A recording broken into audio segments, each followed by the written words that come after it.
Chapter 2992. Fengjiu said leisurely.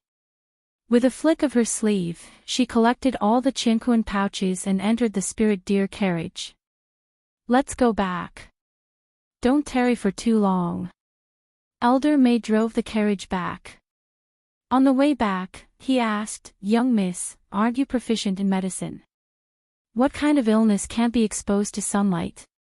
Inside the carriage, Fengjiu's eyes flickered. She asked, Who told you I'm proficient in medicine? The old man outside paused for a moment, then said, Those who know about alchemy also know a bit about medicine. You're a venerable alchemist, so your medical skills must be very high. Fengjiu didn't say anything. She just closed her eyes and rested. When they returned to the residence, she handed the chinquan pouches to Lenghua. Sort these things out. Lenghua took the chinquan pouches and looked at them. After he agreed and saw her go in, he went to the old man outside and asked, What happened when you went out? How did you get these chinquan pouches? Let me tell you, your master is a bandit. He robbed a lot of things when he went out. No wonder he has money without doing anything. The old man sighed softly. He glanced at the chinquan pouches in Lenghua's arms and said, Do you need this old man to help you distribute them? Just give me a few gold coins and I'll go get some wine. Lenghua glanced at him and asked, Is 1.5 caddies of wine not enough for you? It's hard to say. Sometimes I want to drink more, sometimes I drink less. Keep some for when I want to drink. Drinking too much wine is bad for the body. As Lenghua spoke, he put away the chinquan pouches and took out 2 sets of clothes from his space. These are for you. Go back and try to see if they fit. If they don't, I'll have someone change them for you. As he spoke, he handed the clothes to him and left. Looking at the clothes and boots in his hand, Meizhou was slightly startled. He closed his eyes and stood quietly for a while. Finally, he put the clothes away and turned around to return to the courtyard. The next day, CK and Muaxian arrived at the mansion. When they saw the mansion, Muaxian glanced at C. Quebec, Master and the others live here. This place looks pretty good. For Square City is a precious land. Even if you have the money, you might not be able to buy a house here. As CK spoke, he clasped his hands behind his back and looked ahead. I wonder why Master has summoned us here. We're already here. Won't we know once we go in? As Muaxian spoke, she went forward and knocked on the door. Not long after, a drunk old man opened the door and looked outside. Who is it? Who are you looking for? Elder May glanced at the 2 people outside and asked.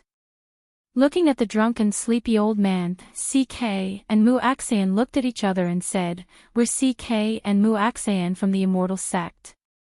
We're here too. Before they could finish their words, the door closed with a bang. The 2 of them were stunned and didn't react for a long time. After the door closed, Elder May was also stunned. He took a sip of wine from the wine pot at his waist and smacked his lips. Who were you talking about? CK and Muaxian from the Immortal Sect. Why does it sound so familiar? He stroked his beard.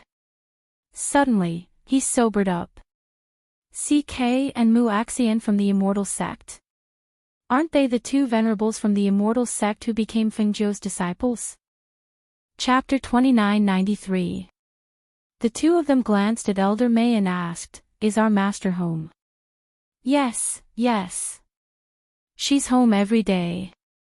I'll bring you in, Elder May said with a smile. After letting them in, he closed the door behind them and led them to the front hall. Take a seat and rest. I'll go invite her over. As Meizhou spoke, she asked them to take a seat and went outside to ask the servants to serve tea. Only then did she walk towards Fengjiu's courtyard. When Lenghua walked towards the front yard, he saw a servant girl carrying tea. When he heard that a guest had come to the residence and that the guest was his master's disciple, he took the tea from the servant girl and personally brought it to the front hall. When he arrived at the front hall, he saw two middle-aged men sitting inside. Both of them were dressed in gray and looked inconspicuous. However, the aura they exuded was not to be ignored. "Have a cup of tea first," Ling Hua smiled as he served them tea. At the same time, he sized them up discreetly. When CK and Mu Axean saw a young man enter, they couldn't help but be slightly surprised. Their gazes fell on Lang Hua and sized him up for a while. Regardless of whether it was his temperament, appearance, or strength, he was outstanding. They asked, "What's your name?" "My name is Lang Hua," he said gently. He then added, "I'm the residence's housekeeper." Hearing this, the two of them's eyes flickered. Housekeeper. He came to the residence to be their housekeeper at such a young age. When the two of them saw that their master hadn't arrived yet, they followed Lang Hua into the hall and chatted. In the backyard, Fengjiu was concocting medicine and conducting experiments. Elder May quickly walked in and shouted, "Young miss, there are two people in front." One said that they're CK and the other said that they're Mu Axean. They're looking for their master. Fengjiu was busy with his work. He didn't even raise his head as he said, "Let them sit for a while. I'll be there when I'm done." Meija stuck her head out and looked. She didn't leave. Instead, she asked curiously, "What are these things?" "Try them and you'll know." Hearing her words, Elder May couldn't help but take a sniff out of curiosity. Seeing that there were some colorful medicinal pills on the side, he asked, "What kind of medicinal pills are these? Why is the color so strange?" He didn't hear any sounds of her refining pills when he was in the residence, so it should be some small things, right? Was it sugar? Or was it medicine? Or was it poison? As he thought about it, he couldn't help but pick one up to take a look. After studying it for a long time, he still couldn't figure out what it was. However, the medicinal fragrance was very fragrant. At this time, while he was studying the pill, he suddenly stepped on something and slipped. His entire body fell backwards, and the pill in his hand flew into the air. As he cried out in alarm, it flew into the air and fell into his mouth. Yes! He swallowed a mouthful of saliva and his eyes widened. He clutched his neck with both hands as if he wanted to cough out the pill. Fengjiu, who was at the side, was slightly stunned. He couldn't help but chuckle. "I didn't know you were so eager to help me test the medicine." Elder May swallowed a mouthful of saliva. He felt that the pill had already dissolved. He couldn't help but ask anxiously, "Miss, what kind of medicine did I just take? What's the use of it? How would I know what kind of medicine you took? I didn't even pay attention to it." Fengjiu said innocently. She looked at him and smiled. "Besides, these are all newly refined medicinal pills. Their levels are relatively low. I didn't even have the time to test them. I don't even know what those medicinal pills are used for." Chapter 2994. It's not poison. Don't worry. It's just medicine. As for what kind of effect it has, you'll find out in a moment. She chuckled as she sorted the pills according to their color. Hearing this, Elder May faintly felt a trace of unease. "I only smelled it, and I only got a little bit of the medicinal foam. It shouldn't be a problem, right? It won't harm your life. You can rest assured about that." Fengjiu chuckled as she stood up. She looked at the old man and gently brushed off the medicine that had accidentally gotten on her clothes. She then walked out. "I'll go take a look first. You can go back and rest. When the medicine takes effect later, just let me know." Elder May swallowed his saliva when he heard this. Even she didn't know the effects of these pills. Then what exactly was she up to? When he thought about how he had swallowed those pills himself, he felt as if he had been forced to swallow them in silence. He returned to his room with apprehension. Rather than waiting for the medicine to take effect slowly, he thought that it would be better to stimulate the spiritual power in his body so that the pill would take effect as soon as possible. He wanted to see what this thing was. On the other side, Fengjiu walked into the front hall, and the three people in the hall stood up. Master, Linghua called out, then retreated to the side. Disciples greet Master. CK and Mu Axian stepped forward and bowed as they looked at her. Have a seat. She gestured for them to sit down, then walked to the main seat. Linghua retreated, but not long after, he returned. He poured a cup of tea for her, then stood quietly to the side. Master, are you used to living here? Did the aristocratic families in the city make things difficult for you? CK asked with concern. In her heart, she was wondering why Master had called them here. Could it be that she had something to tell them? It's all right. As Fengjiu spoke, her gaze fell on the two of them. With a turn of her hand, she took out 2 pills and had Linghua pass them to them. The two of them were stunned for a moment. They were a little surprised. Master, this is the 9 transformations golden pill that I refined by adding the 1000-year snow Ganoderma. I'll give one to each of you. This 9 transformation golden pill can bring the dead back to life no matter how serious the injury or the poison is. It can even bring a dead person back to life if they take it. However, it can only be used by people who have just died not long ago. If it is used by people who have died many times, it will be useless. Hearing this, the two of them couldn't help but be shocked. Their hands holding the pill trembled as they exclaimed, This 9 revolutions golden pill can bring the dead back to life. Fengjiu glanced at them and took a sip of her tea. She said neither hurriedly nor slowly, if they were killed directly, then they can't be saved. However, if they were seriously injured and died, as long as their body temperature is still there, taking this pill can restore their life force.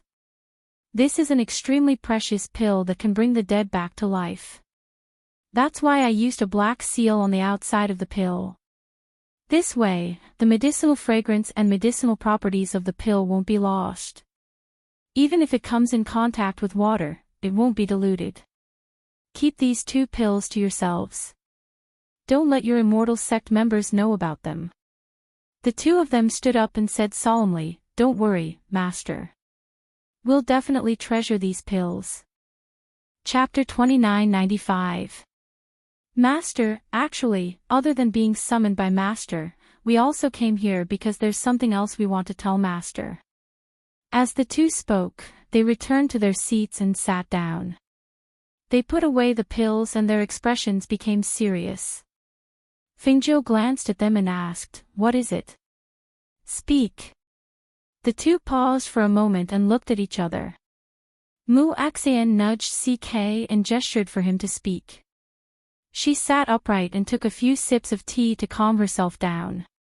The two of them had only been apprenticed to Master for a short time and hadn't been filial to her. They didn't expect their master to prepare such precious pills for them. It had to be said that this was a great shock to them. How many years had it been? How many years had it been since someone had done this for them? One had to know that they were supremacies in the immortal sect and patriarchs in their families. They were the only ones who cared about the immortal sect and their families. Very few people would think of doing anything for them. CK glanced at Mu Axian and cursed in his heart, This old thing, every time she pushes me to do something, she just hides in a corner and drinks tea. He cleared his throat and looked at Fengjiu before saying, It's like this. Wanyan Qianhua went missing after accepting a mission from the immortal sect. Her master couldn't get in touch with her and guessed that something might have happened to her. Although it hasn't been confirmed, the news has spread among the supremacies in the immortal sect. We thought about the relationship between Wanyan Qianhua and Master, so we wanted to tell Master about this news first. Hearing this, Fengjiu frowned slightly. Lost contact. Was the mission she accepted very dangerous? Where did she go? How could she have lost contact? How did you know that something had happened to her? Every immortal sect disciple has a life jade token. 2 days ago, her life jade token was dim and dark. In addition, we couldn't contact her, and when she was supposed to return, there was no sign of her. Thus, we deduced that she might have encountered some danger outside. CK continued, when we went down the mountain, we asked around and found out that her mission this time was to go to a remote village to collect ghosts. For her, there shouldn't be any accidents on this mission, but it's also possible that she encountered something else. Hearing this, Fengjiu pondered for a moment, then said, "Give me the location of her mission, the last place she was at when she went missing, and some related information." She paused, then said, "Oh right, also information about her family here." As soon as she said this, CK and Mu Axean looked at her at the same time. What does Master want those for? Could it be what they were thinking? She is my sworn sister. Now that something has happened to her, I naturally can't just stand by and watch. You can stay here for the night. After you have sorted out the information, give it to me. But the place for ghosts is definitely gloomy. Master is different from Wanyan Qianhua. She is a member of the ghost clan and is not afraid of ghosts. But if it is Master, I'm afraid. They couldn't help but worry. Women were of the yin attribute. If she went to a gloomy place, she might not be able to use her strength no matter how strong she was. It's fine. Fengjiu waved her hand, indicating that it was fine. Seeing this, the two sighed. If they had known, they wouldn't have said anything. But if they didn't say anything, Master would blame them if she found out in the future. But if something happened to Master on this trip, they would also be blamed. Chapter 2996. Fengjiu looked at him. Venerable Snow Jade has already contacted the Wanyan family. It said that the family has already sent someone over. This person is Wanyan Qianhua's 13th uncle. This person's abilities are not to be underestimated. If we can travel with him, we can at least be more at ease. Fengjiu thought for a moment, then said, "That's fine. Then you two can make the arrangements." "Yes." The two of them replied and heaved a sigh of relief. Lang Hua arranged for the two of them to stay in the residence. The two of them stayed for a day and sorted out some information before handing it to Fengjiu. The next day, they left, saying that they wanted to return to the immortal sect to see if there was any news about Wanyan Shirsan. On this day, Fengjiu was playing with little Hao in the garden and teaching him how to walk. She suddenly thought of something and exclaimed, "Lang Hua, I haven't seen Elder Mei for the past 2 days. I haven't seen him. He's been cooped up in his room for the past 2 days." Lang Hua said, then asked, "Is Mistress looking for him?" "I'll go get him." Fengjiu smiled and said, "That day, he accidentally ate one of my elixirs. I've concocted it and haven't tested it yet. I don't know what it does." She smiled and picked up little Hao. Let's go take a look. Let's see what kind of elixir it is that he won't even leave his room." And so, she carried little Hao, followed by Lang Hua, and walked towards Elder Mei's courtyard. At this moment, Elder Mei was sitting on the edge of the bed with a mournful look on his face as he touched his bald head. In just one night, all of his hair had fallen off. Moreover, it was as smooth as a mirror and felt slippery to the touch. He picked up the mirror beside the bed and looked at it. The old man in the mirror had a bald head and looked very strange. Seeing this, he couldn't help but slap his hand. "Who told you to be so nosy? Who told you to be nosy?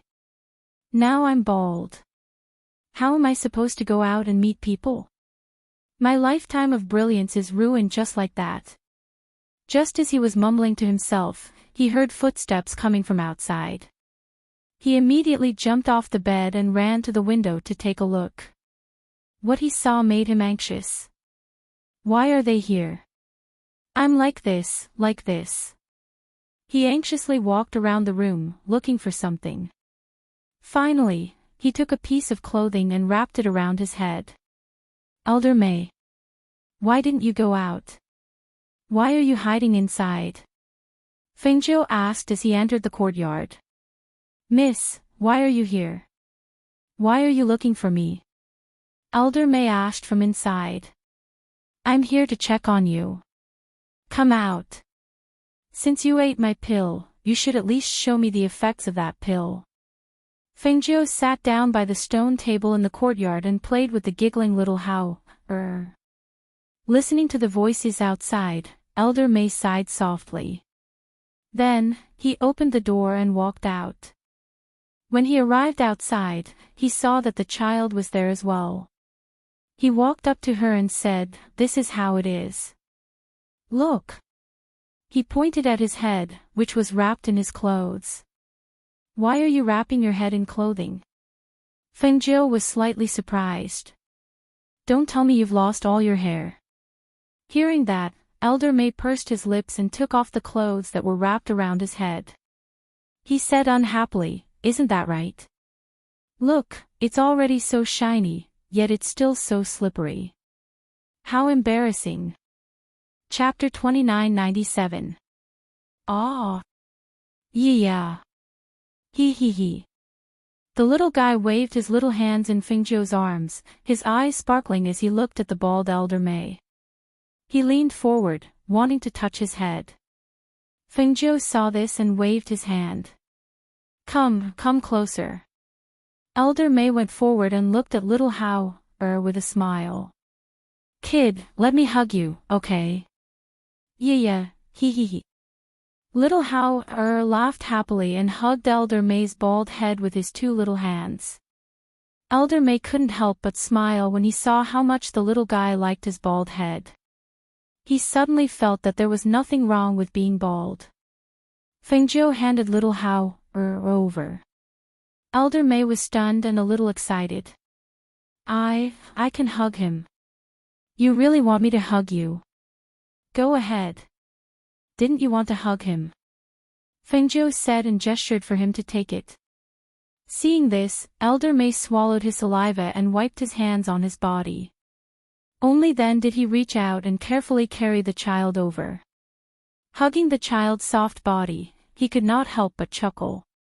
While weighing the child's weight, he said with a smile, "You're so good-looking. One look and I can tell that you're blessed. This weight is not light at all. He'll definitely be tall in the future." Ling Shuang and Leng Hua watched from the side. Their eyes flickered, but they didn't say anything. Feng Jiu was watching as well. She watched Old May's actions, his expression, and the look in his eyes. She rested her cheek on her hand and said in a seemingly casual manner, "Isn't he blessed?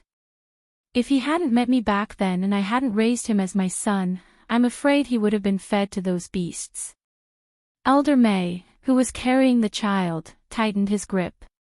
He looked at the giggling child in his arms and said with pity, "That's right. This child isn't fated to die. Otherwise, he wouldn't have met you guys." Ha ha ha. Yeah. The little guy seemed to know that he was being talked about. He giggled and kept making yeah sounds. "Elder May, I'll probably be out for a while, and I won't be back for a while. Mose is in seclusion now, and the rest of the people in the mansion are also out on missions. Only Leng Hua and Ling Shuang are left. I'll have to trouble you to take care of them when I'm not around, especially Hao."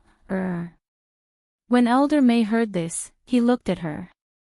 "Miss, are you going out?" "Yes, one of my sworn sisters has gone missing. I have to go and see what's going on." She spoke slowly and looked at him, asking, "If I leave the manor to you to guard, will you agree?" Hearing that, Old May gave her a deep look and said, "Don't worry. I will guard this mansion and won't let anything happen to them. Once you are outside, you don't have to worry about the mansion." Fengzhou smiled. "Okay, I'm relieved to hear that." She nodded and stood up. "I have to go back and prepare some things." As for your hair, I'll see if it's long. If it's not long, I'll make some medicine for you. Elder May smiled and said, "It's okay. This little guy likes to touch my bald head. It doesn't matter if it's long or not. You guys have seen my image anyway, so I don't care anymore." "Okay," Fengzhou said and looked at Ling Shuang. "How I should eat something too. You can carry him back and feed him." Chapter 2998. Fengzhou turned and left. Ling Shuang followed with the child in his arms. Leng Hua trailed half a step behind and said to Elder May, "There's food in the kitchen. If you're hungry, go take a look." With that, he left as well. Elder May watched them leave. He rubbed his bald head, then looked down at himself. He casually cast a dust cleansing spell, and he looked like a brand new person from head to toe. He stroked his beard and smiled, then walked out. He was going to the kitchen to see if there was anything he could fill his stomach with. For someone of his cultivation level, it didn't matter if he ate or not. He didn't know how many years he had been fasting. For cultivators, eating was just to satisfy their hunger. Of course, if it was spirit rice or beast meat, it was a different story. However, when he thought of what Fengzhou had said to him, he couldn't help but wonder, did she see through me? That's why she dared to entrust me with such a task. On the other side, Fengzhou returned to the courtyard. Ling Shuang and Leng Hua also came. When they entered the room, they looked at each other and asked, "Master, do you know where Elder May came from?" Fengzhou sat down in the room and poured himself a cup of water. He smiled and said, "I don't know where he came from, but I think I can vaguely guess why he came here. He seems to treat the little master differently." Leng Hua thought for a moment and decided to share his observations. "Yes, because he came for little Hao, Fengzhou played with the teacup as he spoke. "If I'm not wrong, he should know about little Hao's background. He came here for little Hao, Master, don't you need to guard against him? He's so strong. What if he takes the little master away?" Ling Shuang couldn't help but ask worriedly. Fengzhou chuckled and shook his head. "He won't. Judging from little Hao's situation, his parents aren't doing too well either. Compared to bringing little Hao back and enduring the danger, it's better for him to stay here and protect him. Don't worry. He won't take little Hao away, at least not now. Plus, he's very strong. With him here, even if I go out, I don't have to worry about the mansion. When I'm not in the mansion, you don't have to stop him from interacting with little Hao. If he wants to carry little Hao, let him do it. Let him teach him. This will only benefit Hao. Hearing this, the two nodded. Yes.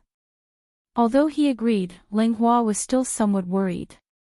He asked, "Master, Elder May hasn't admitted it. If he didn't come for the young master and has an ulterior motive, then I know what you're worried about." Fengzhou chuckled, glanced at the two, and said with a smile, "But you don't know, I had the Fire Phoenix keep an eye on Ling Shuang's courtyard. Although Elder May didn't show much during the day, and he didn't do anything out of line after entering the manor, one night, he secretly snuck into Ling Shuang's courtyard to see how. Hearing this, Ling Shuang was slightly surprised. Elder May had snuck into her courtyard.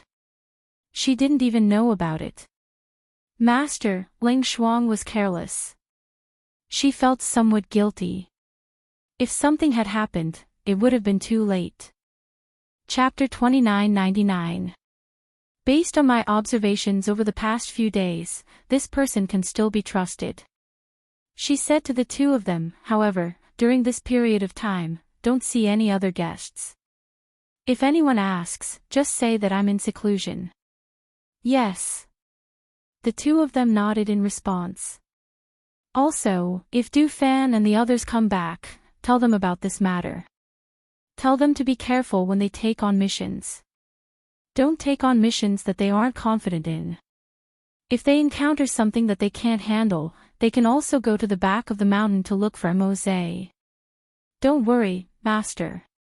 If they come back, we will definitely pass on your words to them. If they encounter something that they can't handle before you return, we will ask the Yama Lord for help. Leng Hua said. You may leave. I should be going out tonight under the cover of the night. As for Ying Yi, you should also inform him. Yes. The two of them responded and left. That night, Fengjiu quietly left in the direction of the Immortal Sect.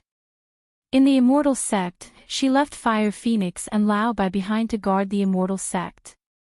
According to the time that CK had told her, she arrived at the foot of the Immortal Sect's mountain and waited. When the sky gradually brightened, she saw a figure come down from the Immortal Sect and walk towards the big tree. A girl. Wan Yenshir-san glanced at Fengjiu, who was resting on the tree. Seeing her in a red dress, with her black hair and beautiful face, he couldn't help but frown. Why did you bring me a girl? He scratched his head in annoyance and said to Fengjiu, little girl, you should go back. I'll go by myself. How much trouble would it take to get a girl to follow him? Those women were all delicate, and it was extremely troublesome to take care of them. Furthermore, this was an extremely beautiful woman. That was even more unbearable. Fengjiu jumped down and stood in front of him to size him up. She found that he was very tall. She only reached his shoulders when she stood in front of him. Moreover, his body was very strong. It could be said that he had a tiger waist and a bare back. His muscles were very developed, and he was full of manliness. His face was clear and he looked like a tough guy.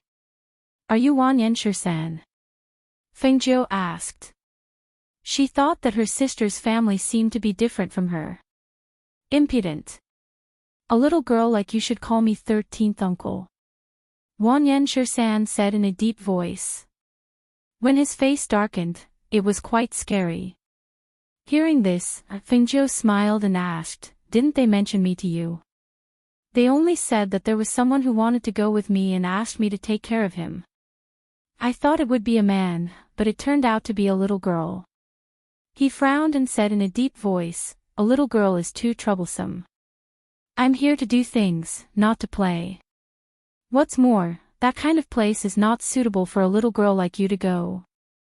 Hearing this, Fengjiu smiled slightly. Wan Yan Qianhua is my sworn sister. She is missing. I have to find her, so I must go. It's almost dawn now. Let's go. Don't waste time. Oh. You and Qianhua are sworn sisters? Wan Yenshir-san stared at her from head to toe and finally smiled. It looks a bit similar. Both of them like to wear red clothes. However, their temperaments are worlds apart. Chapter 3000. I know. It's a place with extreme negative energy. It's said that the place isn't very peaceful. My sister went there and we lost contact with her, Fengjiu said slowly. There are ghosts in that place. And you still dare to go with me? He asked in a deep voice, his eyes sharp. Let's go. Fengjiu didn't say much. He took the feather from his waist, threw it out, and jumped onto it. I didn't expect a little girl like you to be so affectionate. Only then did his expression soften. He took out his aircraft and threw it into the air. Then, he said to Fengjiu, follow me. If you lose me, I won't wait for you. Fengjiu smiled. He watched as Wan Yenshir-san flew off on his aircraft. He chased after him unhurriedly. After some distance, they also flew higher and higher, their figures disappearing into the clouds and obscuring their traces. 2 days later, they arrived at a mountain path. Seeing that the town was not far away, Wan Yenshir-san looked at Fengjiu and said, do you have men's clothes?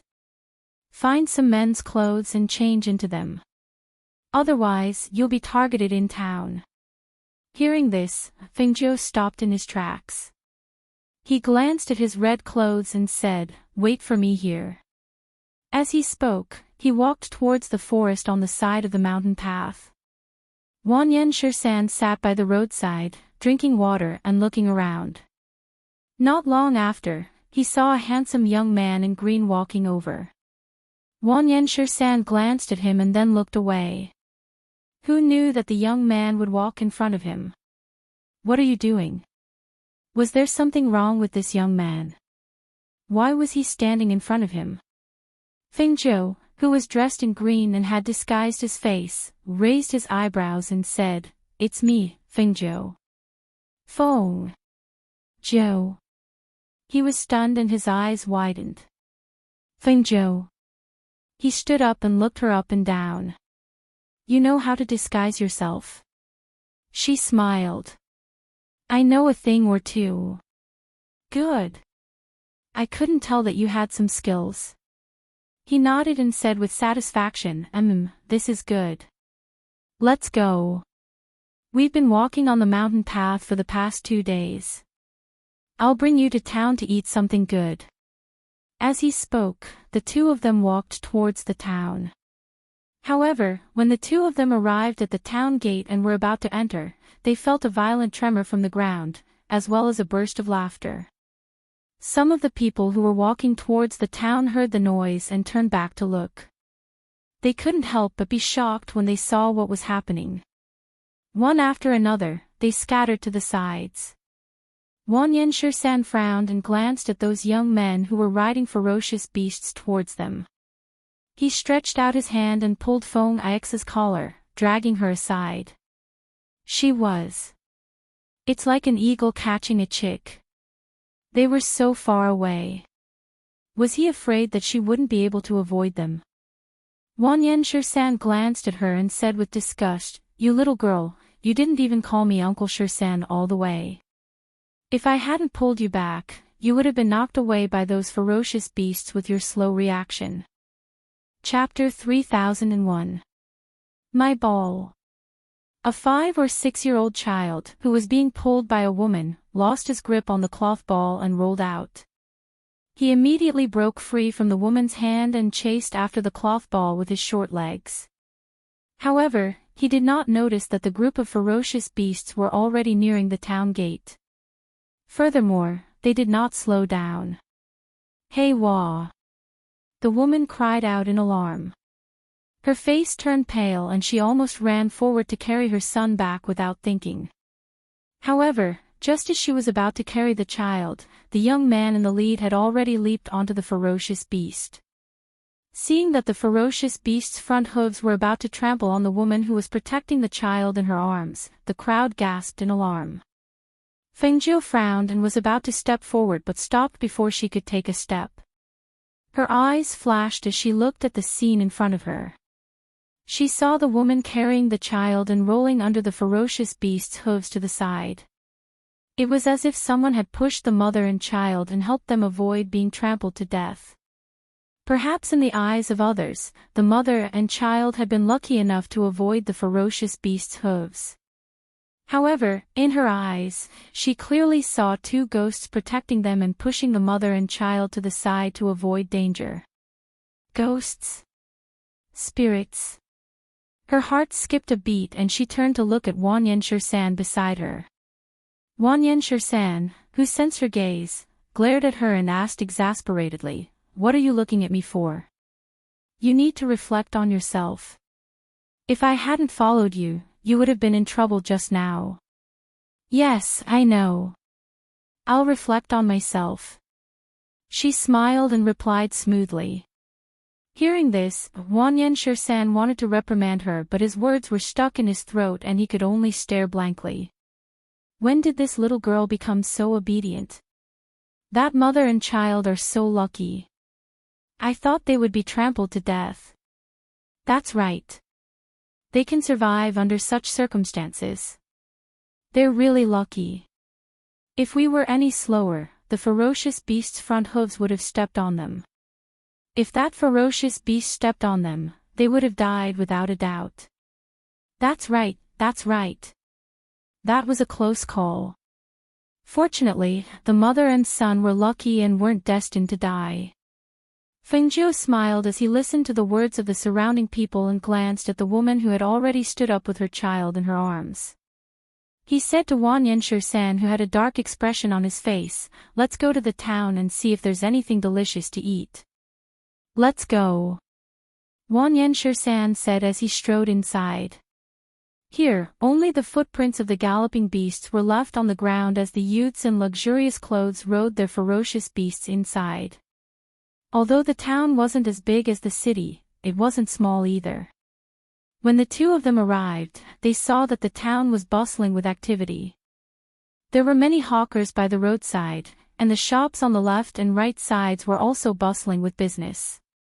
The two of them walked on the main street, and after 2 rounds, Wang Yanshi-san walked towards a restaurant and said to Feng Zhou, "This place looks pretty good.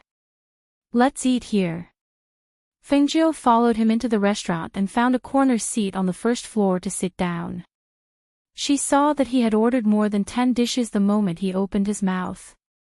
She couldn't help but feel a little surprised. "Can we finish so many dishes?" There were only 2 of them. They couldn't finish more than 10 dishes, right? Chapter 3002. Feng Zhou poured herself a glass of wine and watched as the dishes were served one after another. Wang Yanshi-san rolled up his sleeves and began to eat. His actions were bold and unrestrained. She smiled and began to eat as well. "Do you have an enemy?" she suddenly asked. Just as she was about to put the food into her mouth, she stopped and looked at Wang Yanshi-san as she asked. Wang Yanshi-san, who was eating happily, heard this and said, "Who doesn't have enemies in the outside world? Why are you asking this?" As soon as he finished speaking, he saw her put down her chopsticks and look at him with a puzzled expression. He picked up another mouthful of food and asked, "What's wrong? You're not eating. Are these dishes not to your taste?" "These dishes have been drugged," Feng Zhou said calmly. Cough cough. Hearing this, he was caught off guard and choked. He quickly put down his chopsticks and wiped his mouth with his large hand. His voice raised slightly, "What did you say?" "I said, these dishes have been drugged." Feng Zhou continued speaking. She picked up her chopsticks and sniffed each dish before putting them back. "That's impossible." Before he could finish speaking, he felt that something was wrong with his body. In particular, his spiritual energy seemed to be flowing away, and his vision was slightly blurry. He shook his head and stared at Feng Zhou. "If you knew, why didn't you remind me?" "I wanted to remind you, but seeing that you've eaten so much, I let it go. Anyway, it's not poison, it's just medicine," Feng Zhou said with a smile. Seeing him on the verge of collapse, she flipped her palm and a pill appeared in her hand.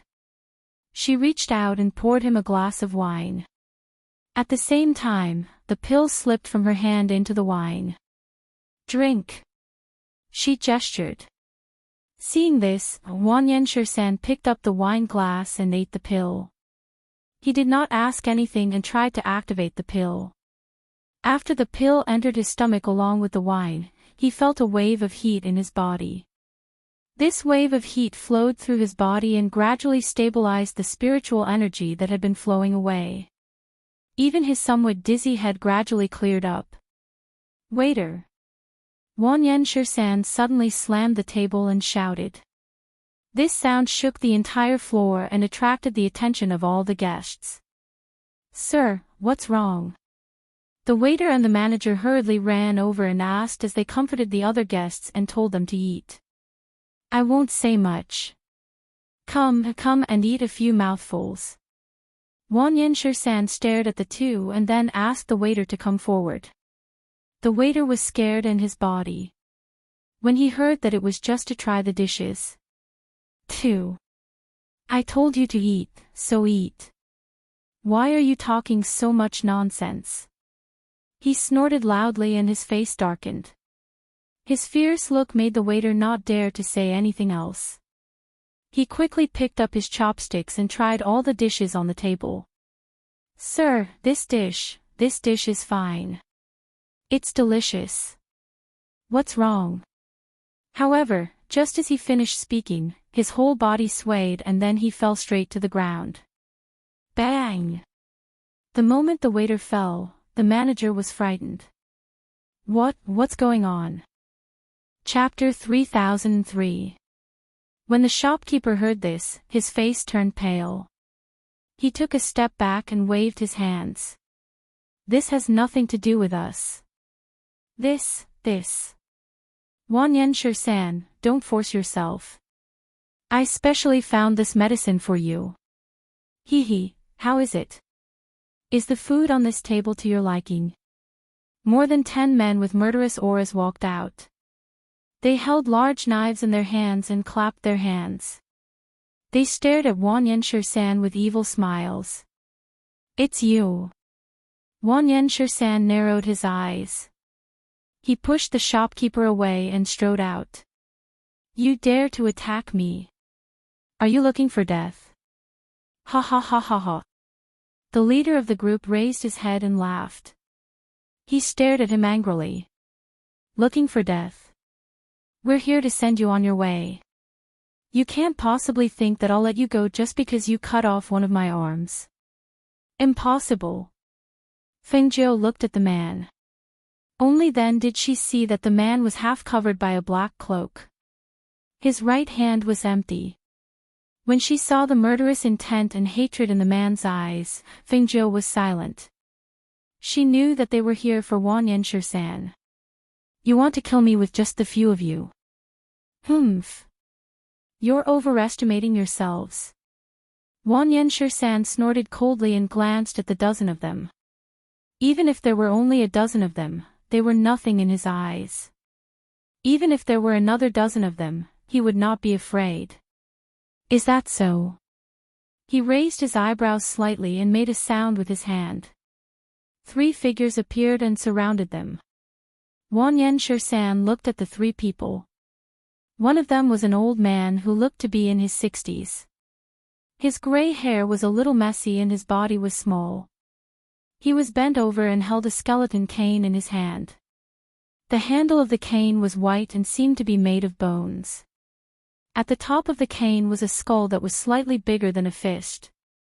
The other man was tall and sturdy, holding a long black round iron in his hand.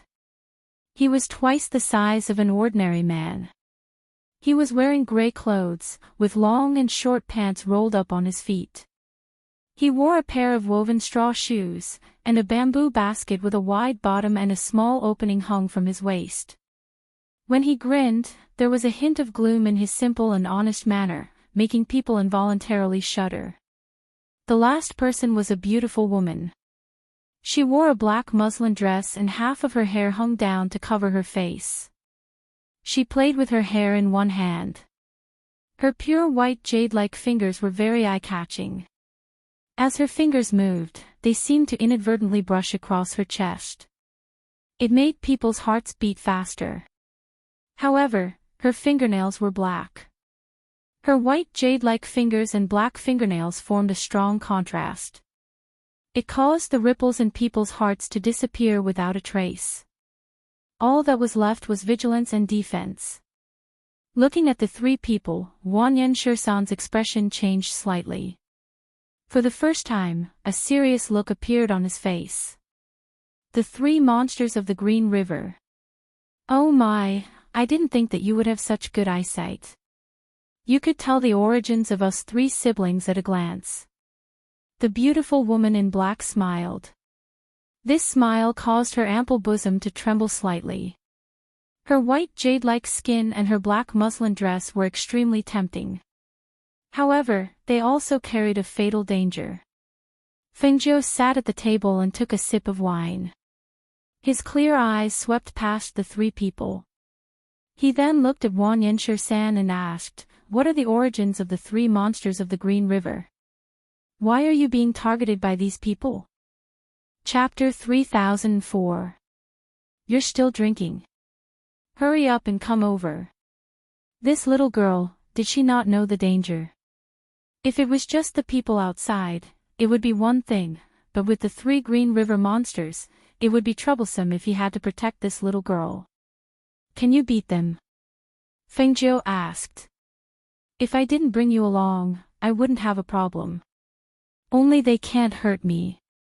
Wanyan Shirsan said, then glanced at her and said, now do you know why I didn't bring you along? Hearing this, Fengjiu chuckled, were you seeing stars because of the loss of spiritual energy? Hearing this, Wanyan Shirsan awkwardly looked away. That's right, if it weren't for her, he would have been at the mercy of others after taking the medicine. Speaking of which, he should thank her. Thinking of this, his mouth twitched and he said to her, you can sit in the corner. Don't run around, I'll deal with them first. As he spoke, his hands formed a complicated and ancient seal, directly condensing a protective barrier and placing her inside. Fengjiu glanced at it and his eyes flashed. A protective barrier. It looked quite sturdy, but why did he give her such a protective barrier? It wasn't like she couldn't fight. Just as she was thinking this, she saw Wanyan Qianhua cross his hands and two small red flags appeared in his hands. The people in the restaurant had already fled when they saw that the situation wasn't right. The only ones left were the unconscious waiter who had been dragged to the corner by the shopkeeper and the crying shopkeeper who was hiding at the side. His restaurant. He wanted them to fight outside, but he was afraid that he would be killed if he opened his mouth. I've long heard that the Wanyan family's Wanyan Shirsan relied on the 5-element flags to travel the entire eastern continent. Even ghosts and serpents avoid you. Today, we'll see what you're capable of. The old man with the skeletal crutch said in a sinister voice. He lifted the skeletal crutch and slammed it on the ground. A visible airflow instantly spread out from the crutch. A gloomy aura accompanied by a dark aura surrounded the entire restaurant. It was as if a barrier had been set up to isolate the restaurant from the outside world. The airflow in the air made the interior of the restaurant gloomy. Traces of cold air also surged in the air. The darkness of the light, the gloominess of the air, and the wisps of ghosts floating around made people feel as if they had walked into the underworld. Sitting in a corner, Fengjiu, who was protected by a defensive barrier, was drinking wine. She saw that the restaurant seemed to have changed. She glanced at the old man and saw wisps of white spirit surging out from the mouth of his skull and the two black holes of his eyes. Some of the wisps of white drifting spirits bared their fangs and brandished their claws as they screamed in pain. Some of them had disheveled hair and their tongues drooped down. Their wails entered one's ears and messed up one's state of mind. She frowned slightly and calmed herself down. She put down the wine glass in her hand and watched quietly. Chapter 3005. Immediately after, he waved his hand and the red flag on the side turned into a black flag. He waved his hand and several ghosts flew out. They were twice as big as the ghosts that were scurrying around. The ghosts opened their mouths and swallowed the small ghosts. Not long after, the ghosts in the air were cleaned up. At this time, the tall and sturdy man took a big step forward and attacked Wanyan Shirsan with the round black iron in his hand. Whoosh! A swift and fierce air current streaked through the air. Wanyan Shirsan quickly dodged the opponent's attack. The round iron flew past him and hit the table next to him. Bang! A loud sound rang out. The powerful force instantly turned the table into ashes.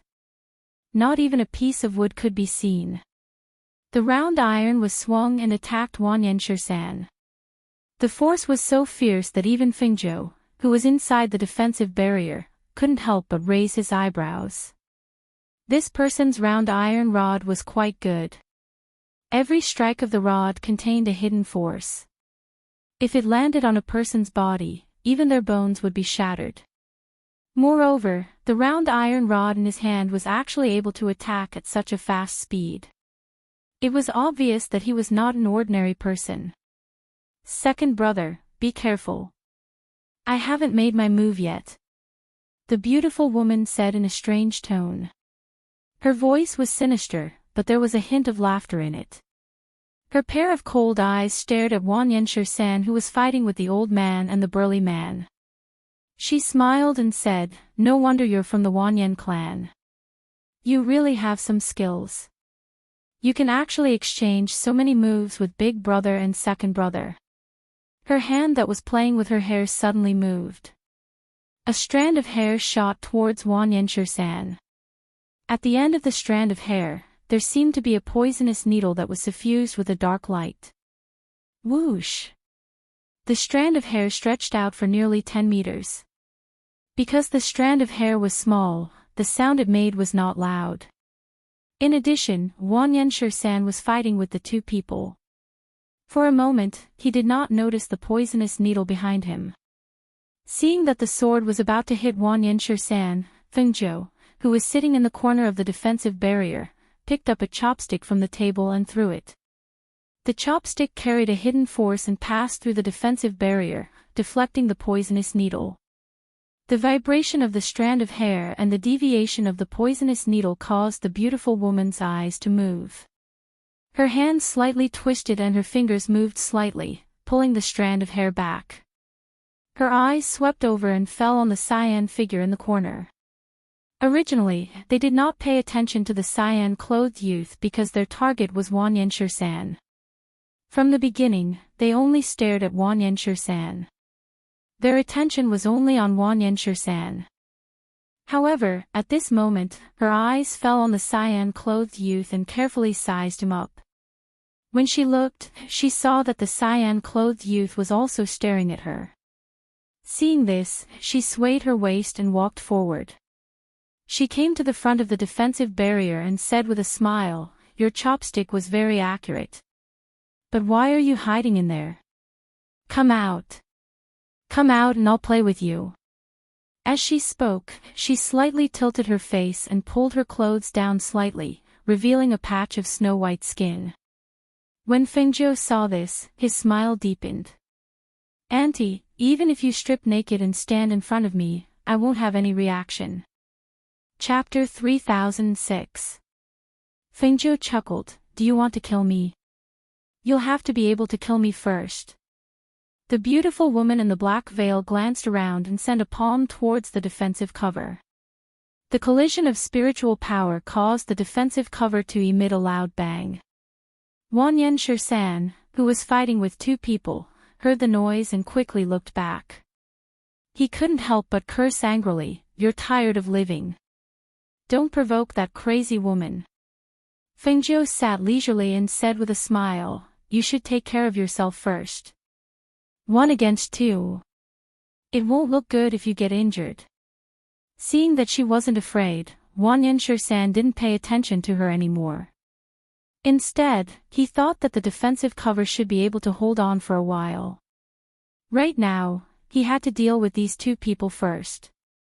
On Fengzhou's side, the beautiful woman in the black veil waved her palm, but she couldn't break Wan Yenshir-san's defensive cover. She gritted her teeth and stared at Fengzhou. "Haha. I'll kill that Wan Yenshir-san first, then I'll deal with you slowly. Let's see how you die then." She was about to join the battle when she heard a voice coming from the defensive cover. "Didn't you want to play? Are you going to leave like this?" Fengzhou chuckled, picked up another chopstick, and said, "Actually, it's good for me to sit here. For example, I can use some hidden weapons from time to time." As soon as she finished speaking, the chopstick in her hand pierced through the defensive barrier towards the burly man. Unexpectedly, the chopstick pierced through the man's arm that was holding the round iron. Just like that, blood seeped out from the wound and the man cried out in pain. He turned his head abruptly and looked over with a fierce gaze. "What are you doing? Kill that stinking brat for me."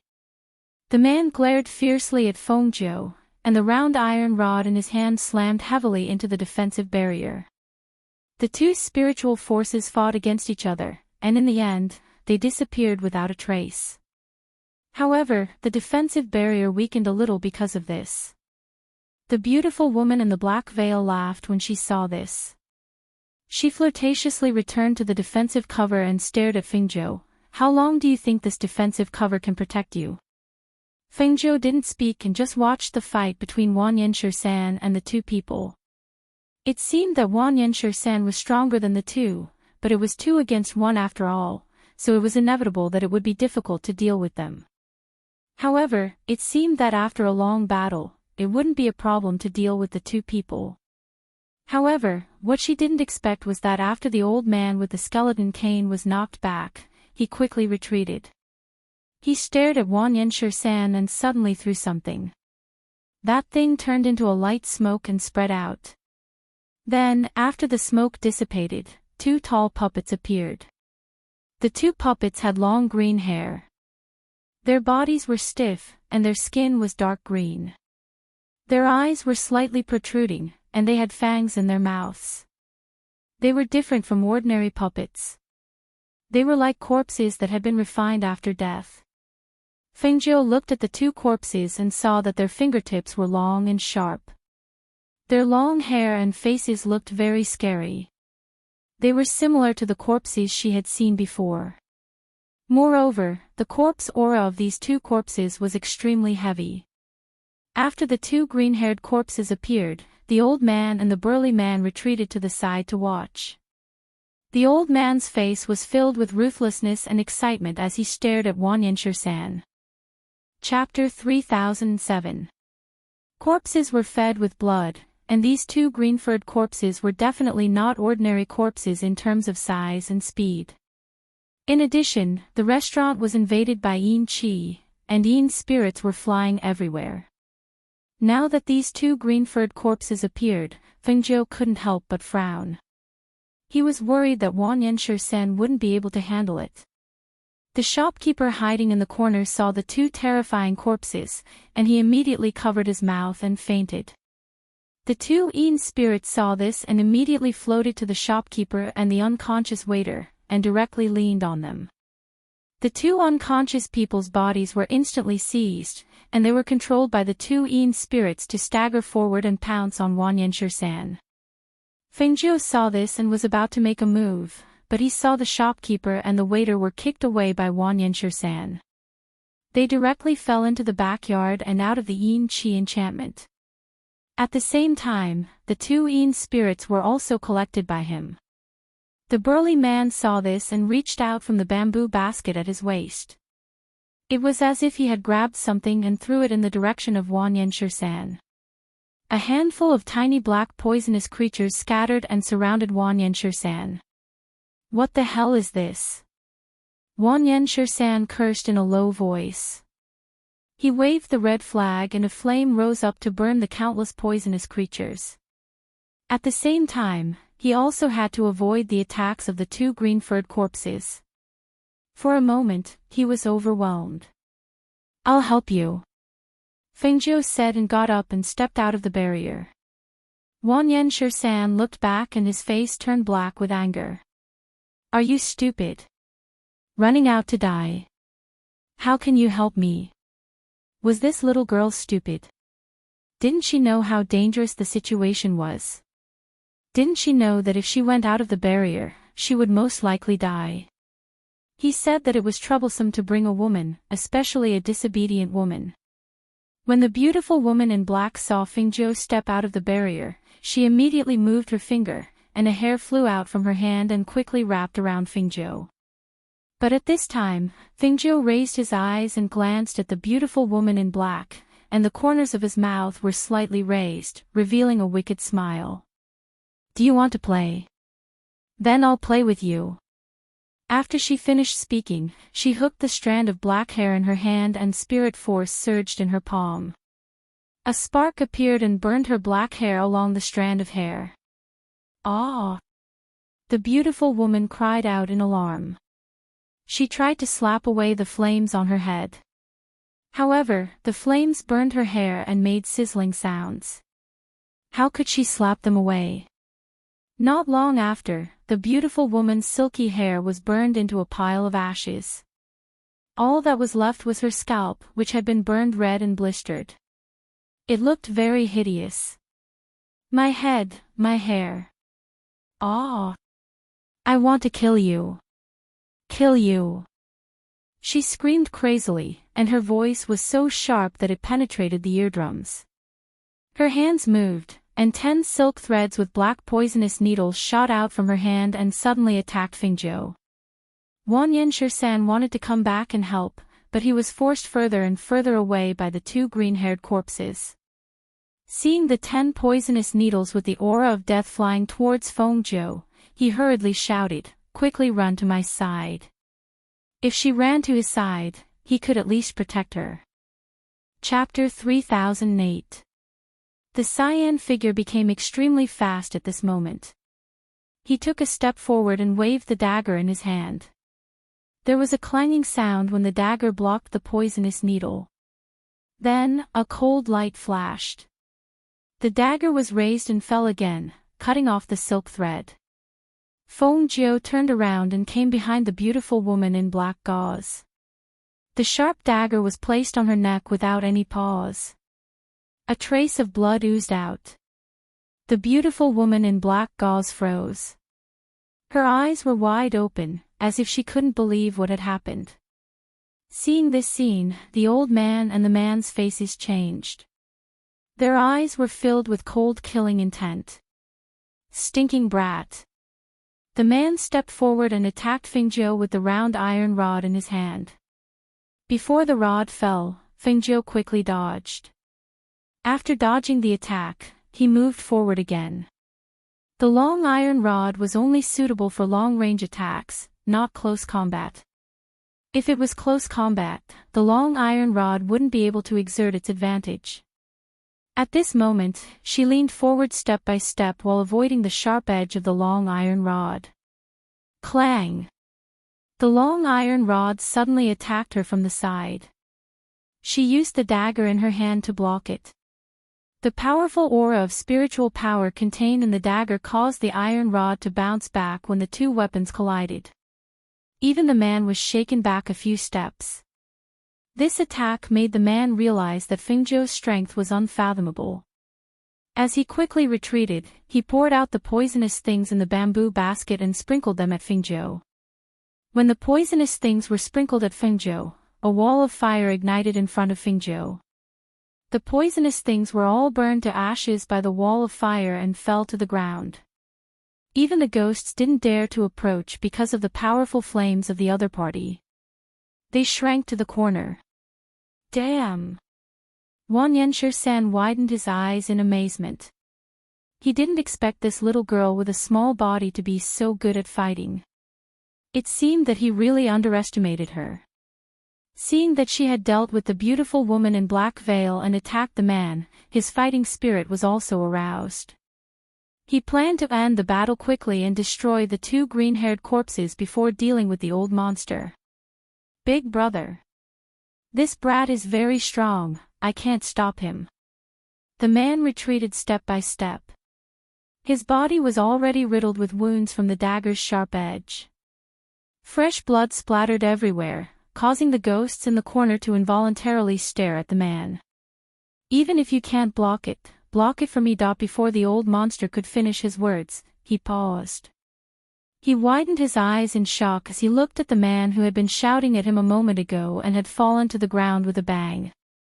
For a moment, he panicked. 2 of them, the 3 freaks of the Green River, had actually been killed just like that. If the battle continued, wouldn't he die as well? Escape. But to let him watch them die while he himself ran for his life, even if he survived, what was the point? At that moment, a crazy idea arose in his mind. Even if he died, he would drag these 2 down with him. He heavily stabbed the skeletal crutch in his hand into the ground. The crutch directly penetrated the ground and pierced into the ground. He revealed a cold and bloodthirsty smile as he stabbed a finger into his chest. Blood immediately gushed out like a fountain. He used the blood in his heart as a guide and drew a strange blood array on the ground. Finally, he sat cross-legged in the middle of the blood array and gloomily stared at Wanyan-Shur-san's Fengzhou. Chapter 3009. Quick, stop him. He's using blood as a guide to attract the ghosts from all directions. Wanyan-Shur-san cried out in alarm. After killing one of the green-furred corpses, another one pounced forward. Hearing this, Fengjiu immediately went forward. However, as soon as he got close, he was bounced back by a stream of air condensed by a bloody light. He quickly retreated a few steps before he could stabilize himself. He watched as the old monster closed his eyes and muttered something. Blood slowly seeped out from his chest, forming a large pool of blood below him. The blood then divided into streams and flowed along the blood traces of the blood formation, strengthening the power of the blood formation. At this moment, the two eye sockets of the skeleton staff that was inserted into the ground in the middle of the skeleton staff were suffused with a bloody light. Wisps of ghosts and ghosts surged out of the skeleton's mouth and gathered in the blood formation, greedily absorbing the essence blood. On the other side, Wanyan Shirsan, who had burned the other green-furred corpse, came to Fengjiu's side. Seeing the scene in the blood formation, his face couldn't help but change. This is troublesome. Where did he get all these Yin spirits from? What are the consequences of doing this? Fengjiu asked. Underground. Wanyan Shirsan looked at the blood formation and said with a grave expression, the ghosts and ghosts that absorb the essence blood will greatly increase their strength. Moreover, if they escape, I'm afraid it will bring disaster to this small town. Hearing this, Fengjiu asked again, that blood formation seems to be very powerful. I just got close and was bounced back. Do you have any good ideas to deal with it? His blood formation has already been activated. We can only make a move when the blood in his body runs out. For now, it's better to be on guard. He looked around and said, I'll first break the 3-yin barrier here, then set up another barrier to prevent the ghosts from escaping. As he spoke, he took a few steps back and took out a small flag. He waved it in his hand, and the ghosts hiding in the corners were sucked into the flag. Then, he walked around the area and found the broken point of the 3-yin barrier. He stuck a small red flag in it. After inserting the small red flag, he circulated his spirit force and a blue flame shot out from the small flag. It quickly devoured the air in the air and purified the barrier. Then, he inserted a few small flags and quickly set up another barrier. The people outside couldn't see what was happening inside, so they didn't know what was happening inside. However, when the 3-yin barrier was broken, the corpses on the ground and the scene inside made them shiver and cry out in alarm. The people outside the restaurant who were waiting to take their lives instinctively retreated step by step. In the end, they cried out in alarm and quickly fled. Wanyan Shirsan and Fengjiu couldn't care less about the people outside. The two of them watched as the old monster's head drooped down. The essence blood in his body had finally flowed out. The ghosts that had gathered in the blood formation were so crowded that it seemed like they were about to explode. In particular, some of the stronger ghosts had even begun to devour the weaker ghosts. There was another round of killing and devouring inside. When the countless ghosts grew into 4 or 5, the blood formation also let out a cracking sound. The 4 or 5 ghosts that had turned from ghosts to ghosts rushed out and pounced on Fengjiu and Wanyan Shirsan. Be careful. Chapter 30:10. However, the auras of the things that had turned into malicious ghosts were also extremely powerful.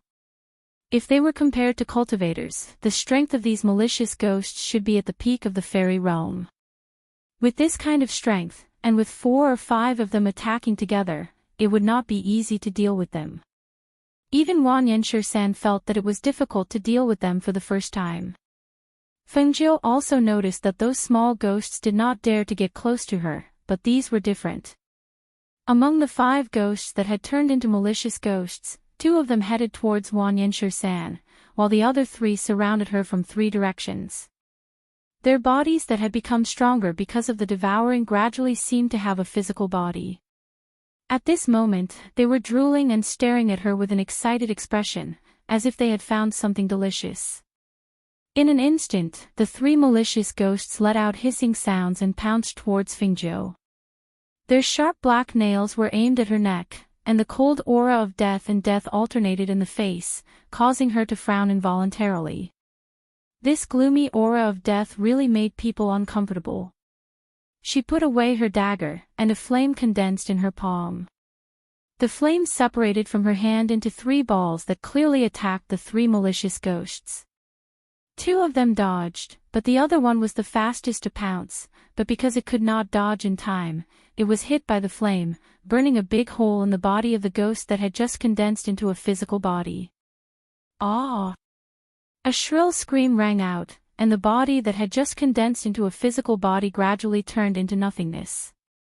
At this moment, a malicious ghost that had retreated to the side saw this and pounced on it, opening its mouth and swallowing the soul into its stomach.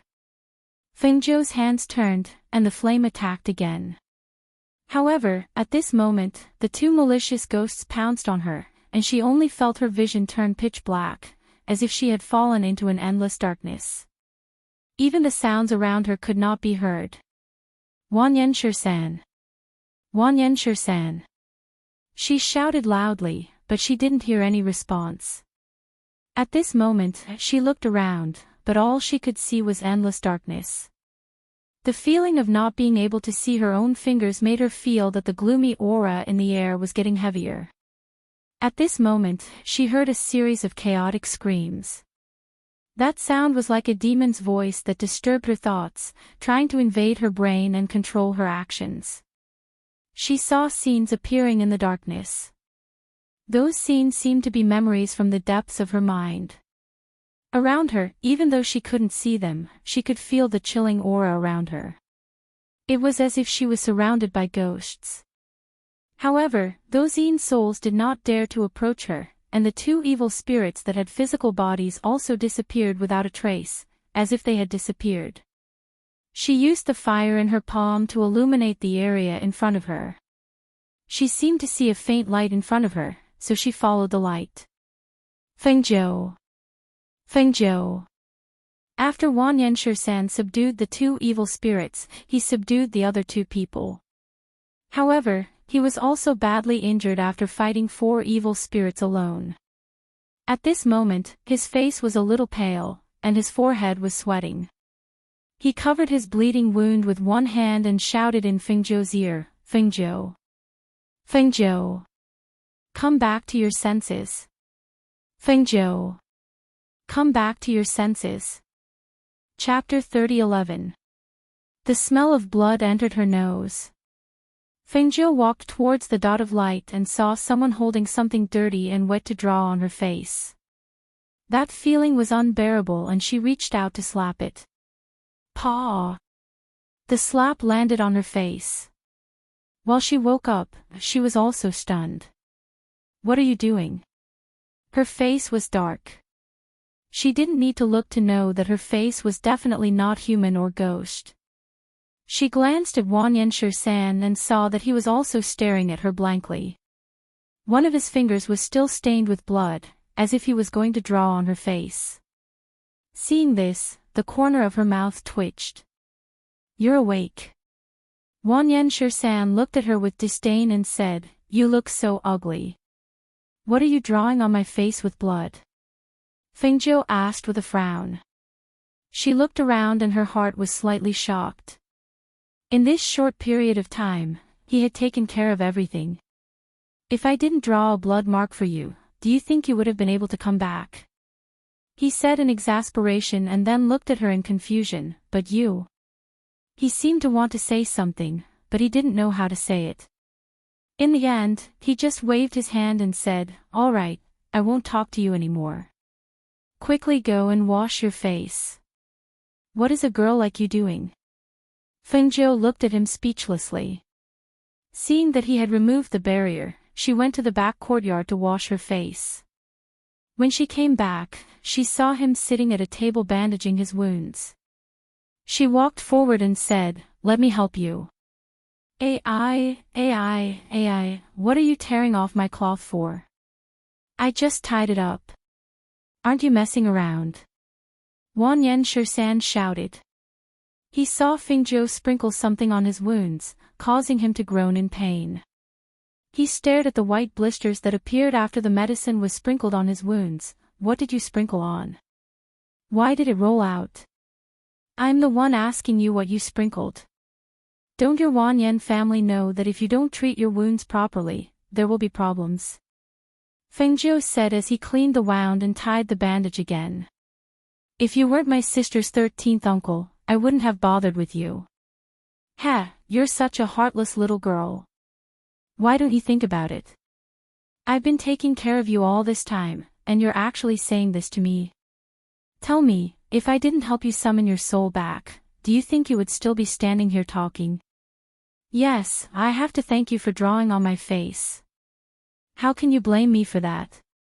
I already said that I did it for your own good. If I didn't draw the talisman, forget it, I won't talk about it. I know that you're such a heartless little girl. He waved his hand, as if he didn't want to talk to her anymore. After Fengjiu tied the wound, she walked to the dead black-veiled woman and the man and collected all their things. As for the old monster, she turned around and said to Wanyan-San, do it yourself. You're taking two. Wanyan-San glanced at the things in her hand. It looks like there are a lot of bad things. Who told these two people to be killed by me? She said leisurely. She took out some gold coins from one of the Chinkuan bags and put it on the table. She said to the shopkeeper who had woken up but was hiding in the backyard and didn't dare to come out, these are compensation for you. Chapter 30:12. Where are those bastards? Did they all run away? He walked out with large strides and looked around with his hands on his hips. The commoners who were standing far away could not help but jump in fright when they saw him, and they all stepped back. Fengjiu walked outside and said, let's go. Let's find another place. Seeing this, Wanyan-San did not say anything else and followed her out. After walking on the street for a while, they came to a restaurant and ordered a table of food and wine. This time, he stared at the table of food and wine and asked, is there a problem with these? No problem, let's eat. Fengjiu picked up some food and ate as she said, even if there is a problem, it's fine. As long as you're still breathing, I will save you. Wanyan-San snorted lightly and did not say much to her. Instead, he poured a cup of wine and drank it, then picked up some food and ate. However, both of them were more or less stained with blood, especially Wanyan-San. His fierce appearance scared the people in the restaurant so much that they all paid the bill and left after they came in. Fengjiu ate and looked at the people who gradually gathered outside the restaurant. Each of them stared at them and pointed at them, not knowing what they were talking about. She took a sip of wine and gestured, look, why are so many people surrounding the restaurant? And they are all staring at us. It looks like they are here for us, right? Wanyan-San drank a bowl of soup and looked outside, saying, I can confirm that other than those bastards from before, I shouldn't have offended anyone else here. Moreover, those people from before were not originally from this place. They probably received some information and set up an ambush here. Hearing this, Fengjiu did not say anything more and picked up some food to eat. She did not eat well first and did not want to be disturbed while eating this time. As the two of them ate in the restaurant, more and more people gathered outside. Not long after, a short and fat middle-aged man came over with a group of people and surrounded the restaurant. Someone saw the short and fat middle-aged man and quickly walked to his side. Mayor, you're here. The two of them are in the restaurant. Did you really see those two people raising ghosts to harm people? The middle-aged man asked. Isn't it? Previously, the restaurant was destroyed by the two of them. In broad daylight, we suddenly couldn't see what was going on inside the restaurant. When we could see again, there were already a few corpses on the ground. I also saw that man waving a small flag over there. I saw that all the ghosts were sucked into the flag. The Zhang family's 5-year-old child was so scared that he lost his soul. He kept crying and making a fuss. No matter how hard we tried to coax him, it was useless. The old man from the Leaf family was so scared that he couldn't catch his breath and died. Our town isn't that big. Now everyone is saying that our town is haunted and that a disaster has come. Mayor, you must drive these two people out of our town. Otherwise, who knows what will happen. Mayor, those two people deal with ghosts and they have ghosts by their side. They are trying to harm us. Mayor, we must drive them out. Chapter 30:13. Hearing this, the two who were eating were startled and couldn't help but look at each other. Are they talking about us? Are they going to kick us out of this town? Fengjiu asked in astonishment. He looked at the people outside the restaurant and saw that the one who spoke was a short and fat middle-aged man. He stared at him for a while. Wanyan Shirsan picked up a drumstick and ate it. He glanced outside and vaguely said, "Let's go down and take a look after we're done eating." In any case, he didn't plan on going down now. If he couldn't eat his fill after 2 meals, he wouldn't have the face to eat a third. Hearing this, Fengjiu was startled and smiled. That's true. Let's eat first. He didn't pay attention to the people below and focused on filling his stomach. The crowd gathered outside the restaurant and pointed at the two people in the restaurant. No one dared to go in. The town's mayor also didn't dare to let anyone in. He just waited outside until the two people stood up and walked down. The crowd couldn't help but feel their hearts tighten as they watched nervously. What do you want? Wanyan Shirsan asked and his gaze fell on the mayor. Being stared at like this, the mayor couldn't help but take a step back and say, Don't come over. Just stand there and don't move. His voice trembled as he looked at the two people in front of him. He swallowed his saliva and said, Quickly leave. Don't come to our town. As soon as you came to our town, people died. There were also children who were scared to death by you. There was also an old man who was scared to death. Let's go. Hearing this, Fengjiu was startled. He then thought of what happened in the restaurant and looked at the expressions of the surrounding people. He suddenly understood. So it was like that. They were scared by the yin souls. Apart from cultivators with high cultivation, generally speaking, only children with pure hearts and some people with bad luck would be able to see the yin souls. Wanyan Shirsan had set up a barrier and formation in the restaurant. She didn't think that it would scare these people. Where are the children who were scared? Wanyan Shirsan asked. What do you want to do? The mayor asked cautiously. Didn't you say that the children were scared? I'll help him suppress the shock and he'll be fine. As Wanyan Shirsan spoke, he glanced at the mayor and said, Otherwise, some people will be scared and will be in a daze. This. The mayor couldn't help but look behind him. At this moment, a man behind him and said, Will he really be fine? You won't hurt my son, right? We have no enmity with you. Why would we hurt you? Wanyan 13 said snappily, How about it? Hearing this, the man Shirsan. You can do that. Fengjiu glanced at Wanyan Shirsan in surprise. What kind of family is our Wanyan Shirsan? What can't we do? It's just a scare. I'll use a talisman and he'll be fine. Wanyan Shirsan said confidently. Chapter 30:14. Woo woo. Bow, wake up. Bow, wake up. Don't scare Mother. Mother will take you to see the candy figurines. Mother will buy them for you, okay? Bow, respond to Mother, ah. The woman stroked the child's head while calling out his nickname. Her voice was mournful, and her tears fell like rain. Fengjiu also felt uncomfortable when he heard this. She didn't expect that because of their negligence, because of their own reasons, this family would become like this. For parents, children were like treasures in their hands, especially such a small child. They were even more protective. Now, the child in the woman's arms was white and chubby, but his eyes were dull and lifeless. Saliva was dripping from the corner of his mouth. No matter how his mother called out to him, no matter how she stroked his head, he didn't have the slightest reaction. She couldn't help but take a deep breath and look at Wan Yenshir-san. "Didn't you say you could? Go take a look." The child seemed to have been frightened to the point that his soul was shaken. It shouldn't be difficult for the Wan Yen family to recover his soul.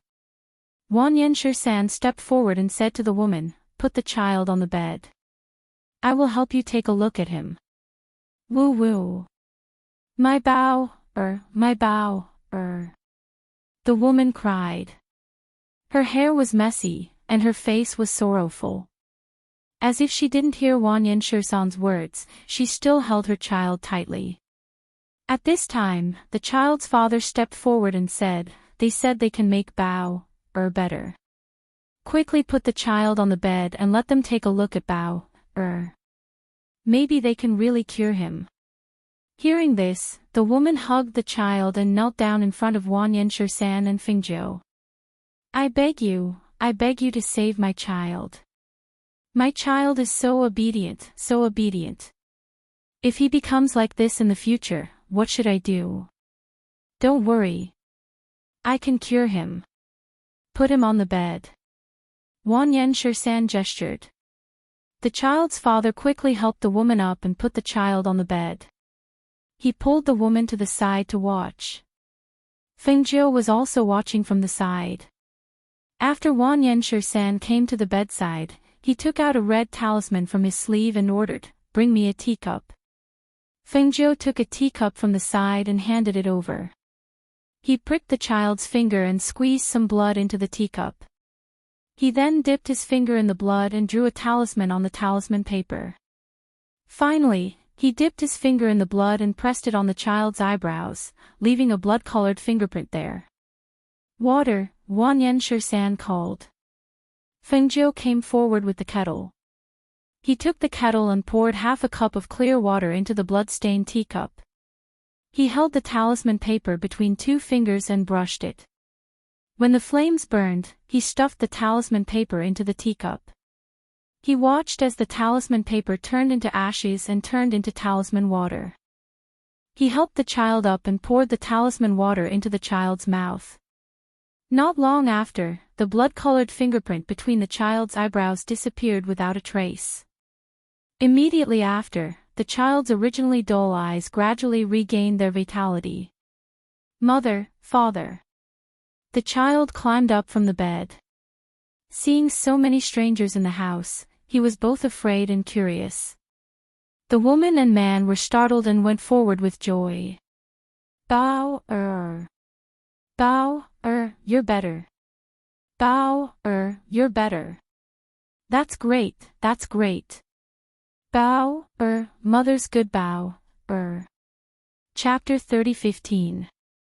Seeing the child looking at them curiously, Fingzhou smiled. With a flip of her hand, a bright red fruit appeared in her palm. She stepped forward and offered the fruit to the child. "Here, eat it." Looking at the child, she couldn't help but think of little Hao. After a few more years, little Hao would be this big. When the little guy was a little more mature, she could teach him cultivation. When the child saw the red fruit, he couldn't help but bite his lips. He looked at his mother, then at Fingzhou. Finally, he reached out to take it and held it tightly in his hands. "Thank you, big brother." The child's soft voice was filled with joy as he thanked them. Thank you, both of you." Only then did the couple react and quickly thank them. The mayor looked at Fingzhou and Wan Yenshir-san. He hesitated for a moment before saying, "Both of you, please come outside to talk." When the two of them saw this, they followed him outside. When they were outside, the mayor asked, "May I ask who the two of you are?" He originally thought that they were from the heretical sects, but now it seemed that they were not quite the same.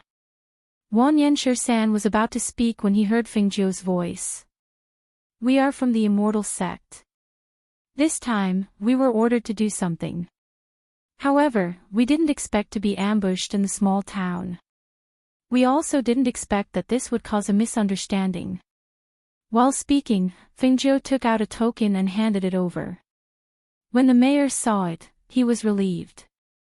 So you are from the immortal sect. Then we really misunderstood you. He breathed a sigh of relief and finally relaxed.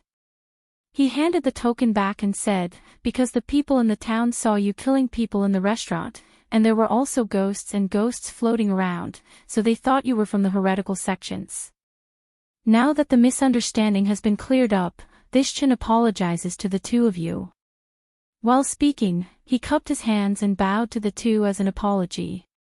After all, they had misunderstood them and even said that they wanted to chase them away. Now that he thought about it, it was really rude. Fengjiu smiled and said, Mayor, we are here on a mission. I heard that there is a small village nearby that often has problems. Hearing this, the mayor was startled. Are you talking about the village near the Yin Mountain? That place is taboo. The town has set up a taboo. That place is forbidden from being talked about or discussed.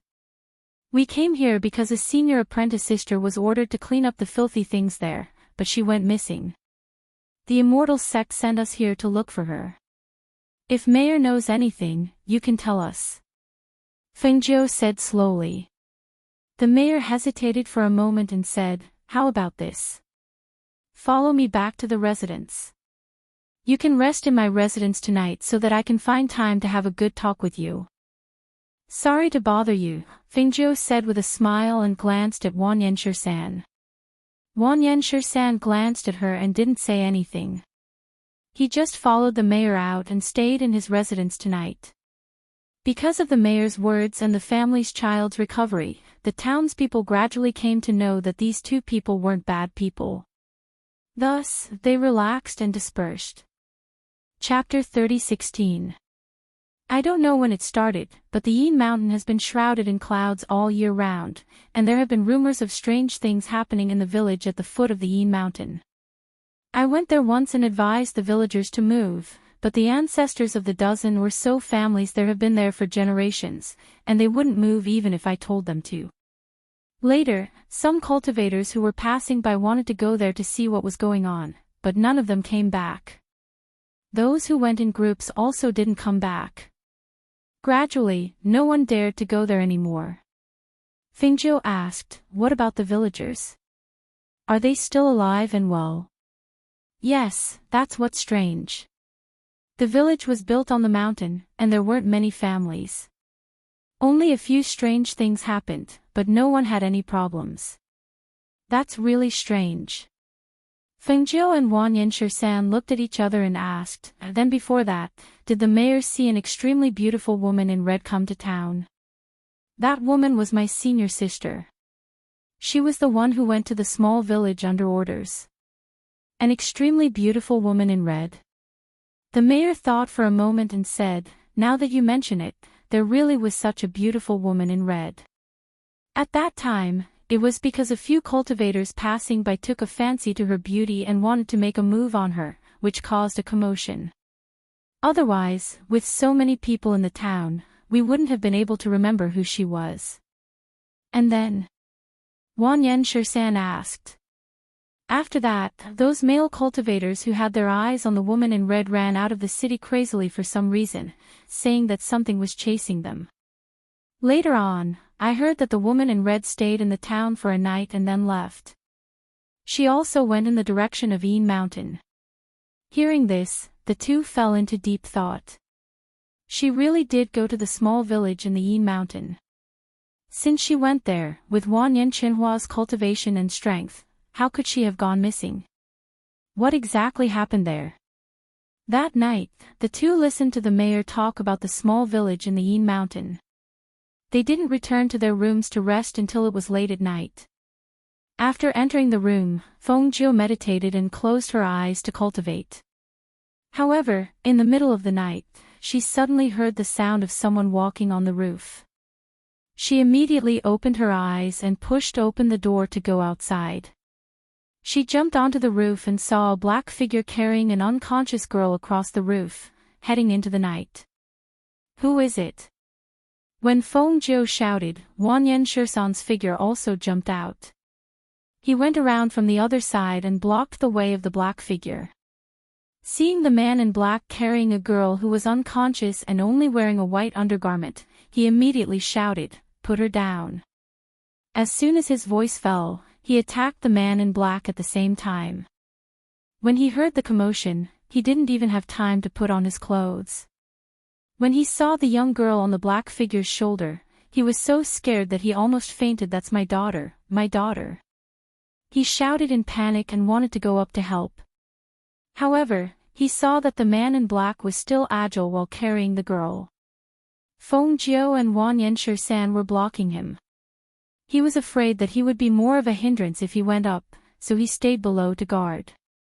Chapter 30:17. Seeing the young girl being thrown to the ground from the roof, Feng Zhou immediately leaped up and caught her. He landed steadily and handed the young girl over to the mayor. However, when he looked up again, he saw that the black-clothed man had smashed something down. Thick smoke filled the air, blurring his vision. Just as the black-clothed man was about to take the opportunity to leave, Feng Zhou moved her finger slightly, and a silver needle shot out with a whoosh. Ah! With a muffled groan, the man in black, who had jumped up, fell on the roof and rolled down to the ground. When he was about to get up, Wanyan 13, who had jumped down from above, stepped on him and pressed him down. When he was about to pull him up and interrogate him, he saw the man in black stiffen and bend his body slightly, as if all the tendons and veins in his body were twitching. Then his eyes bulged and he fell down. Seeing this, the two frowned. He died just like that. Xiao Ru, Xiao Ru. The mayor covered his daughter who was only wearing undergarments with his coat and called out, but his daughter showed no signs of waking up. "She's just unconscious from the drug. It's all right. She'll wake up tomorrow morning," Feng Zhou said, telling the mayor not to worry. Hearing Feng Zhou's words, the mayor nodded. "I'll send Xiao Ru back to her room first." Saying this, he sent his daughter back to her room and sent people to patrol the manor. "This man in black has an evil aura on him," Wanyan Shursan said, and thought for a moment, then said, "He should be someone from the evil faction." But why would someone from the evil faction appear in this small town? Why would someone from the evil faction want to capture this girl? And they only sent one person. It's a little strange. Feng Zhou said, looking at the man on the ground. Asked the mayor. "Maybe he'll know something." "Okay." Wanyan Shursan nodded. After the mayor settled his daughter down, they went to look for him. Before the two of them could say anything, the mayor waved his hand, indicating that there was no need to say anything. He said, "I know what you want to ask." "That's right, I did hide some things." He sighed and said, "Tonight, I've told you so much about Een Mountain, but I didn't tell you about our town. Recently, there have been young girls disappearing for no reason in our town. Because of this, every family is in a state of panic. Many families with daughters have moved to the city. Some families with daughters have locked them up at home and not allowed them to go out. They are afraid that they will lose their daughters. I've guessed that something must have happened at Een Mountain when all the families lost their daughters. However, I didn't dare to tell anyone because I didn't have the ability to save them. I could only protect my daughter and not let anything happen to her. I know I'm selfish, but there's nothing I can do." Hearing this, Wanyan Shursan said in a deep voice, "Then all the more reason why you should tell us, so that we can be prepared. Let us know what's going on." Feng Zhou smiled and didn't mind, only saying, "I think the mayor thinks that after we go to Een Mountain, we won't be able to return. If you tell us about this, I'm afraid it will cause unnecessary trouble." Chapter 30:18. "I'm sorry." The mayor lowered his head in shame. "All right, I'll go back and sleep for a while," Feng Zhou said. She did not say anything else and turned to go back to her room. Wang Yanshi glanced at the mayor and also turned to go back to his room. The next day, the two of them left at dawn and headed towards the small village in the Yin Mountain. As they walked along the small path, Wang Yanshi looked at Fengzhou and asked, "Little girl, who are you?" The two of them had been walking together for a few days. He did not know anything about her other than the fact that her name was Fengzhou and that she was Wang Yanqianhua's sworn sister. "What? You want to know my background?" Fengzhou smiled and glanced at him. Why would I want to know your background? I was just thinking that you're quite capable. Where did you come from? I just arrived here not long ago. I came down from the Immortal Ascension stairs, Fengzhou said. She took out 2 fruits and threw one to him. Wang Yanshi caught the fruit and was slightly surprised. You came down from the Immortal Ascension stairs? You're not simple. No one brought you. No one. She shook her head. If the people here wanted to bring people from their families up, it was not impossible. However, if no one brought them up and they had to come up by themselves, they could only do so after reaching the Immortal Emperor level. Thus, when she said that she came up by herself, Wang Yanshi looked at her in surprise.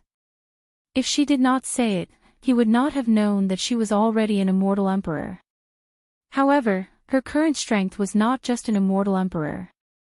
TSK, impressive. I really couldn't tell. He stared at Fengzhou and smiled. Do you have someone you like? Uncle can introduce you to someone. Our Wang Yan family specializes in handsome men and beautiful women. Fengzhou did not say anything. She only looked at him with a half-smile. What's with that look? What? Am I not handsome? Am I not handsome? I'm not a man. Wang Yanshi snorted and said, let me tell you, I'm a burly masculine man. Ordinary gigolos can't compare to me. Everyone in our Yan family is like me. All the women are as beautiful as flowers. Of course, there are very few like Qianhua. As he spoke, he took a bite of the fruit and said, Spirit fruit. Looks like you've hidden a lot of good stuff. Look ahead. Fengzhou gestured, and her eyes fell on the front. In broad daylight, there were a few children of 4 or 5 years old playing on the small path. The children's laughter could be heard, and the few figures were also jumping on the small path, chasing after each other. They looked like ordinary children, but upon closer inspection, one would realize that the sun was high up in the sky and there was sunlight on the path. However, the children did not have shadows. Although they were chasing and playing, their heels did not touch the ground. Brat?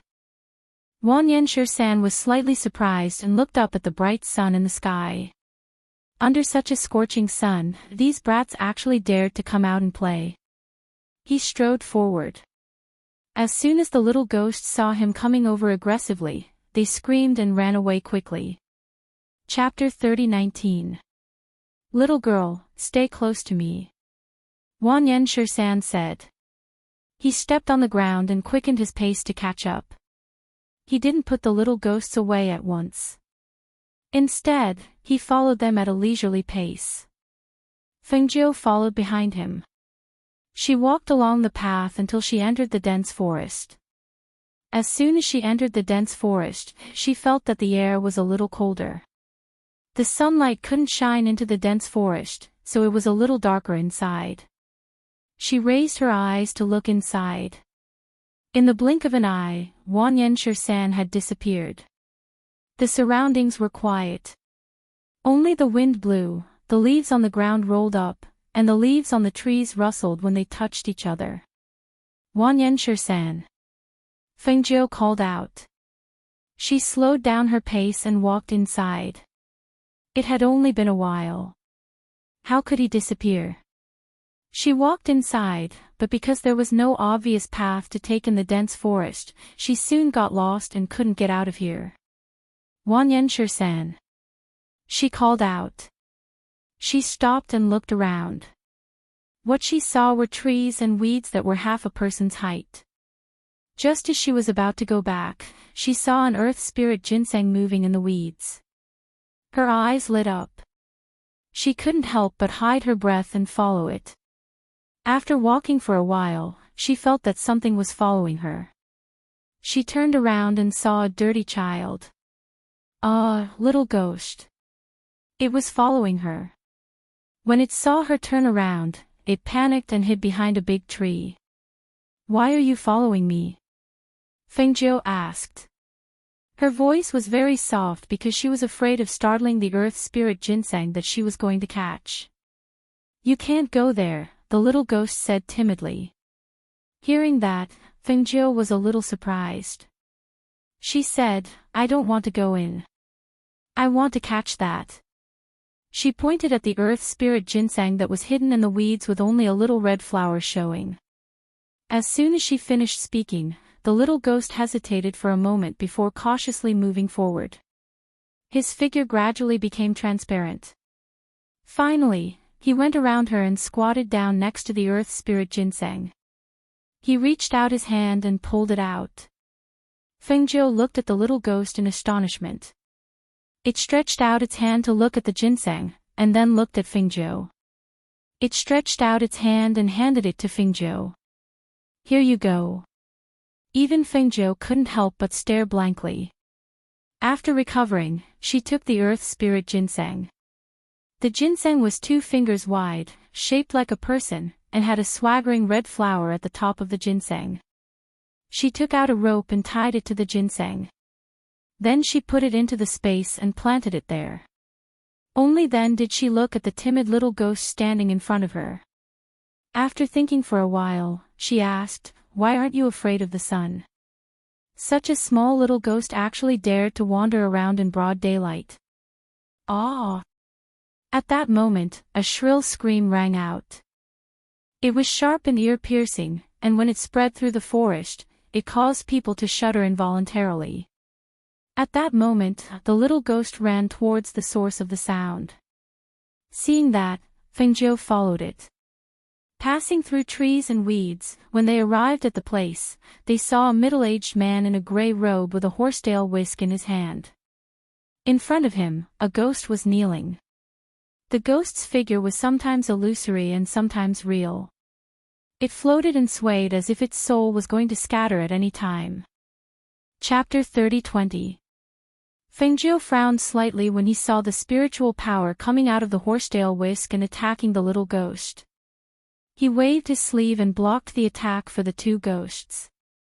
The middle-aged man holding the horsetail whisk did not expect Fengjiu to suddenly make a move, so he was repelled by the force and staggered back a few steps. He was slightly angry and stared at Fengjiu and scolded, "What are you doing?" The other ghosts who had retreated to the side were also stunned, as if they did not expect this human to protect ghosts.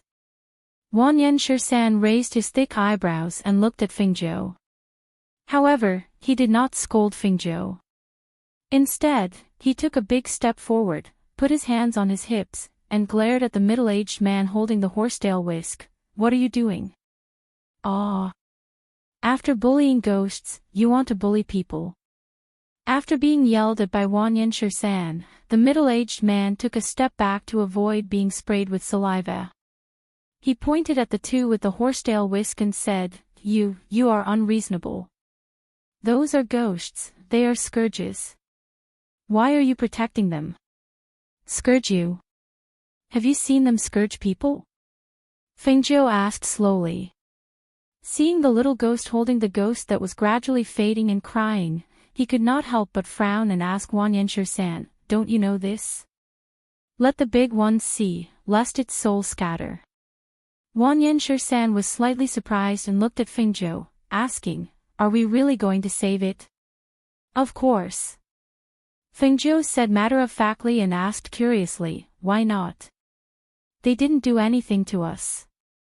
"That's true." Wanyan Shirsan nodded. Then he stepped forward and took out a piece of white jade from his bosom. He said to the ghost, "Go in. This white jade can nourish your soul and restore you to your original state." When the ghost heard this, it could not help but look at them. After thinking for a while, it turned into a wisp of smoke and entered the white jade. "Here, for you." Wanyan-Shur-san handed the white jade to Fingzhou. Fingzhou took it and handed it to the little ghost. "Take it. Consider it my thanks for helping me catch the earth spirit ginseng." Hearing this, Wanyan-Shur-san grinned. So that's how it was. He knew it. This little girl was so kind to help these two ghosts. It turned out that she received benefits from the ghosts. When the middle-aged man saw this, his face darkened and he asked, "Who are the two of you? Why are you stopping me from taking them? Although I'm a layman, I can see that these ghosts don't have a strong baleful aura. They probably haven't harmed anyone before." Fengzhou glanced at the man and said, "There are good and bad ghosts. If they haven't harmed anyone, why do you want to take them?" "Preposterous." The middle-aged man shouted, "These things shouldn't exist. It's one thing if I didn't encounter them, but now that I've encountered them, how can I not take them?" Fengzhou smiled, "Since you want to take them so much, why don't you come with us to Yin Mountain?" "Where is that?" the middle-aged man asked with a dark face. Obviously, he did not know that place. "Are you a passing rogue cultivator?" "No, you don't seem to be from an ordinary immortal sect." Fengzhou glanced at him and said. Chapter 30-21. The Carefree Sect. Fengzhou nodded in understanding, "So that's how it is. My apologies for not recognizing you." "Humph." The middle-aged man snorted. He waved the horsetail whisk in his hand and held it between his arms. Wanyan-Shur-san also laughed, "That's great. So it's a perfected person from the Carefree Sect. If you really accompany us to the Yin Mountain, then we'll definitely be able to get rid of the ghosts there." Yin Mountain. What is that place? Is it also haunted by ghosts like here? When the middle-aged man heard this, he asked, "Who are you two?" The green-robed man just waved his sleeve and actually made him take a few steps back. It was clear that his strength was not ordinary. However, looking at his bone age, he was very young.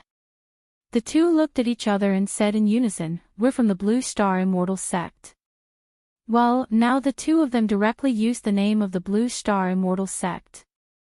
However, it had to be said that it was indeed much easier to do things with this name. It was simple and saved a lot of explanation. Once they said it, the hostility of the other party decreased a lot. The Blue Star Immortal Sect of the four great immortal sects. He looked at the two of them. After seeing the token Fengzhou took out, he nodded, "Let's talk. What kind of place is this Yin Mountain? Also, these ghosts are evil beings. Why do you want to protect them?" Fengzhou looked at the little ghost who was timidly hiding to the side and said, "This little ghost helped me catch the earth spirit ginseng and stopped me from going deeper. I was about to ask why when I heard a scream." She paused and said to Wanyan-Shur-san, "Tell this perfected person about the Yin Mountain. I'll go ask the little ghost." With that, she walked towards the little ghost. Perhaps because Fengzhou helped them, the other ghosts only looked at her warily. They didn't move or run away. Instead, they quietly watched her approach. "Can you tell me about the area around here? Since you're here, I'm sure you know a thing or two about Yin Mountain, right?" She looked at the ghosts and asked. "There's a powerful ghost king over there, and there are also people from the heretical schools raising ghosts to refine corpses. We don't dare to get too close to that place. If we get discovered, we'll be eaten." A touch of ghost said, glancing at Fengzhou, and continued, "Many cultivators went there and never came out. They all died. Those ghosts suck people's blood essence, especially the cultivator's soul essence, which can strengthen the soul. If we walk further in, we'll reach Yin Mountain. It's not safe there," the little ghost whispered. Hearing this, Fengzhou's eyes flashed and he asked, "I heard that there is a small village nearby. What's up with that village?" We've never been close to that village, so we don't know. The ghosts shook their heads, indicating that they did not know. On the other side, Wanyan Shirsan gave the middle-aged man a rough explanation of what had happened on Een Mountain. After he heard the whole story, the middle-aged man immediately said, "Since it's like that, I'll go with you." "Haha, that's great. With a perfected person going with us, we'll be at ease." Wanyan Shirsan smiled and winked at Fengzhou. "You can go." Fengzhou glanced at the ghosts and signaled for them to leave. Chapter 30:22. When the middle-aged man saw this, he frowned and said, "You are too soft-hearted. If they harm people in the future, won't it be your fault today?" Fengzhou chuckled. "Do you want to destroy them now just to prevent those things from happening in the future?" The middle-aged man was silent and did not speak. Wanyan Shirsan smiled and said, all right. Let's go to the small village and see what's going on." Thus, the three of them left the forest together and walked along the small path until they arrived at the small village hidden in the mountain. When they saw the smoke rising from the small village, it was peaceful. Fengzhou and Wanyan Shirsan looked at each other discreetly. This place looked like an ordinary village. In fact, it was even more peaceful than an ordinary village. However, it was different when it was too peaceful. As they walked forward, they saw 2 rows of peach trees planted at the entrance of the village. Almost every house had a peach tree behind it. Many of the peach trees even had pink and delicious peaches hanging from them. "Why are there so many peach trees in this village?" the middle-aged man said as he looked around. He came under a peach tree and reached out to pluck a peach. He wiped it and ate it. When Wanyan Shirsan saw this, he plucked 2 peaches and handed one to Fengzhou. "Here, try it." "Are we stealing peaches?" Fengzhou asked with a smile. He reached out to take the peach. After wiping the peaches clean, he took a bite and walked inside. An old woman sat in front of a house. The old woman looked at them and asked, "Who are you looking for?" Her voice was hoarse and old, and she sounded a little weak. "We are from the Immortal Sect. We were sent here on a mission." As Wanyan Shirsan spoke, he strode forward and asked, "Did a beautiful woman in red come here a while ago?" "A woman in red?" The old woman thought for a moment and nodded. "Yes, she came and stayed for a night before leaving. She went to that mountain." She stretched out her skinny hand and pointed at a distant mountain. "Sir, can we stay here for the night?" Fengzhou asked. "Sure, but we don't have much to entertain you here. The place is simple and crude. You are immortals, can you get used to living here?" the old woman asked as she stood up with the help of the door. "We're not picky," Wanyan Shirsan said with a smile. "Come with me. No one lives behind my house, so you guys can stay there. A while ago, the red-clothed fairy came and stayed in the house behind my house." As the old woman spoke, she led them to the back. After arriving at a simple house, she asked them to say, "We only have a dozen or so families here. They are all elderly people living here. The young ones have all gone outside. I heard that strange things often happen in your village. Can you tell us about it?" Fengzhou asked. "Strange? Strange things are that people fall out of their beds when they sleep at night, bump into walls when they walk at night, and even fall down. 2 days ago, old Madame Li fell down. She's still lying in bed now." When they heard this, they said, "I know a little about medicine. I can help take a look at her. Please lead us there." "Okay." The old woman nodded. With trembling steps, she led them to the house at the back of the village. Chapter 30:23. Hearing this, the old lady turned to look at Fengzhou and said, "Because this place is called Peach Village." What kind of answer was that? It sounded right, but it was not the answer she wanted to know. She felt that it was not just because of the name. Peach trees were meant to ward off evil spirits, and this village was strange. If the people who lived here did not know about it, it would be even stranger. However, it was obvious that the old lady did not want to talk about it, so she did not ask. This is the place. The old lady pushed the door open and said, "She lives here with her husband. Come in." As she spoke, the old lady walked in and said, "Old Lady Lee, a few immortals passed by and said that they could treat you. I brought them here. Go in. I'll go back first," the old woman said as she walked out. Fengjiu and the others walked in and saw an old lady lying on the bed and an old man busying himself in the room. They went up to greet them. "Old lady, where are you hurt?" Fengjiu asked. After sizing them up, the two old men pointed at their feet and said, "They hurt their feet." Fengjiu went up to take a look and saw that there was medicine on her feet. He applied the medicine and saw that it was only a swollen hamstring. He took out the medicine and bandaged it again, saying, "It's just a hamstring injury. It's not a big deal. You'll be fine after 2 days." As she spoke, she asked, "Old lady, how did you fall?" "Those things pushed me," the old lady said and looked at them. "We're used to this kind of thing happening here." Fengjiu laughed lightly. "Old lady, how do you know that those things pushed you? If those things really existed, they wouldn't have pushed you down." "Ha, you call yourself an immortal. You don't know, do you? Those things don't dare to come close. Even if they do, they don't dare to touch us." The old woman chuckled as she lay on the bed and said, "Here, those who often fall down or fall off the bed won't be able to live for long." "Why do you say that?"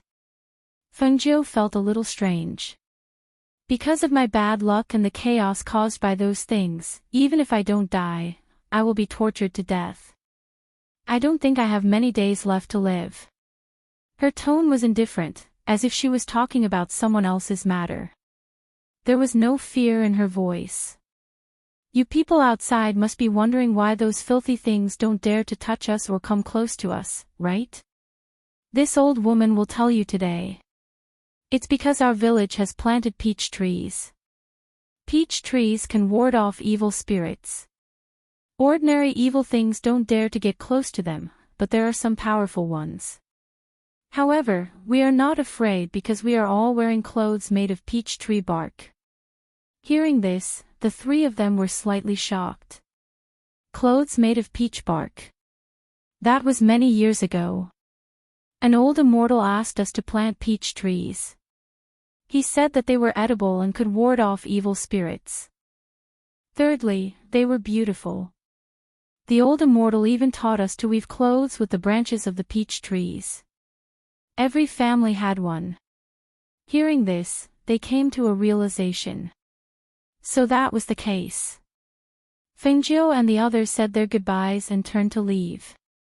They returned to the house that the old lady had arranged for them to rest. Chapter 30-24. It was a pity that they could not meet such a person. What kind of person would have such foresight?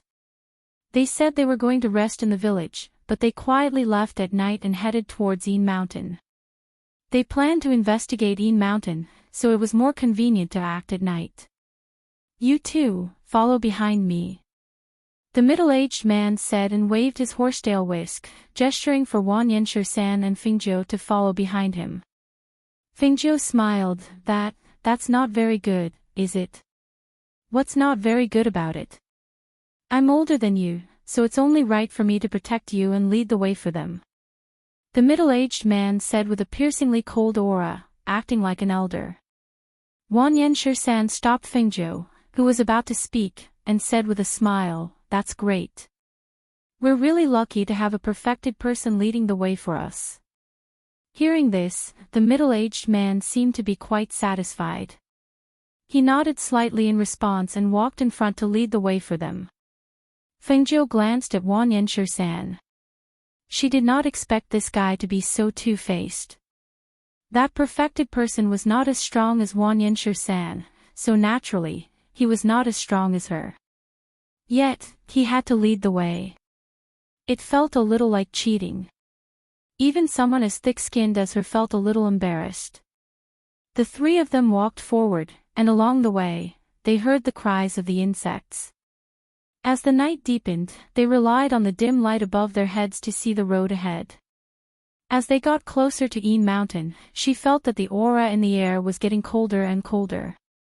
She circulated the spiritual energy in her body to warm her body as she looked ahead.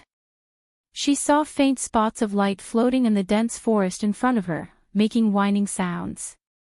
The three of them entered the dense forest. The middle-aged man walking in front looked at the green lights and snorted, "These evildoers." As soon as he finished speaking, he waved his horsetail whisk and released a wave of spiritual energy. Whoosh! One of the green lights was hit and instantly let out a mournful scream, while the others quickly scattered and fled. Hearing the scream that pierced through the night, the middle-aged man seemed a little embarrassed. He turned to look at Fengzhou and Wan Yanshir-san. "I didn't expect them to scream so loudly." Wan Yanshir-san smiled and said, "It doesn't matter. This forest is so big, and the howling of the ghosts will sound from time to time. It won't attract attention. Alright, let's continue." Yuan. Ah. Before he could finish his sentence, he seemed to have been caught in a trap. There was a rustling sound around him, and a huge net was put away. The middle-aged man was caught in the net and hung up. Wan Yanshir-san and Fengzhou were startled. They looked at the middle-aged man who was dangling in the air and struggling. They asked, "Spiritual master, are you all right?" Looking at the serious-looking enlightened master being hung up and swinging on the ceiling, the two of them had a hard time holding back the laughter that was about to leap onto their faces. "I'm fine, don't worry." Before he could finish speaking, he heard a sharp sound. The three of them looked in the direction of the sound and saw several sharp arrows shoot out from the forest. The arrows seemed to be connected to the net, and they all shot towards the middle-aged man who was hanging on the net. Chapter 30-25. Wan Yanshir-san and Fengzhou flew out at the same time. One of them blocked the sharp arrows that were shooting at the net, while the other condensed a blade of air to cut at the net. Bang!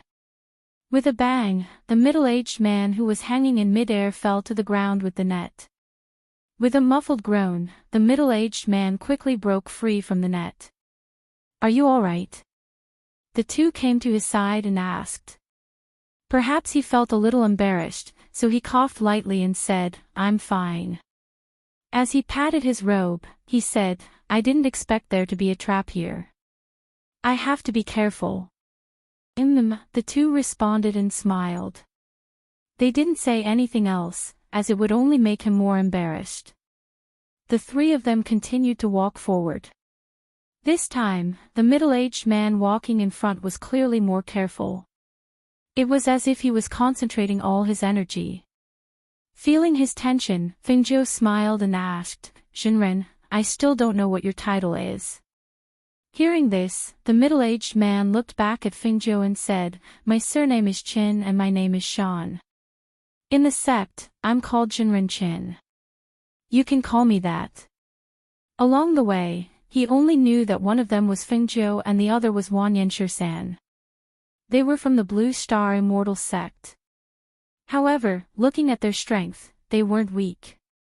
He just didn't know what rank they were in the sect. "Jinren Qin, I heard that the Carefree sect's carefree swordsmanship is the most powerful. However, I saw that Jinren Qin used a horsetail whisk.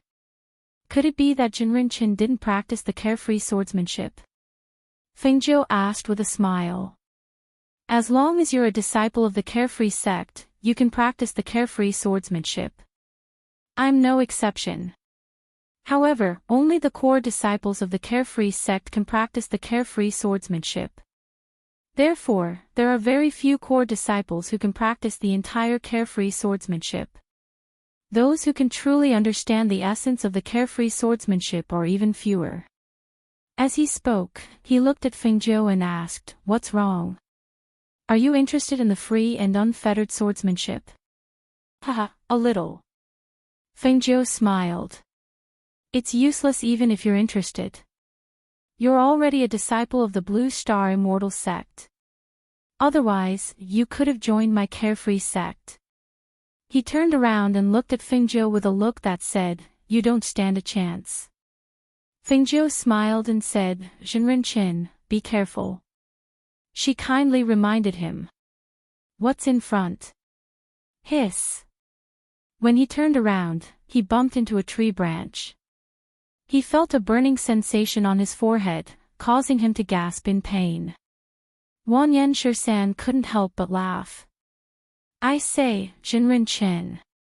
Why would you want to come down the mountain to gain experience?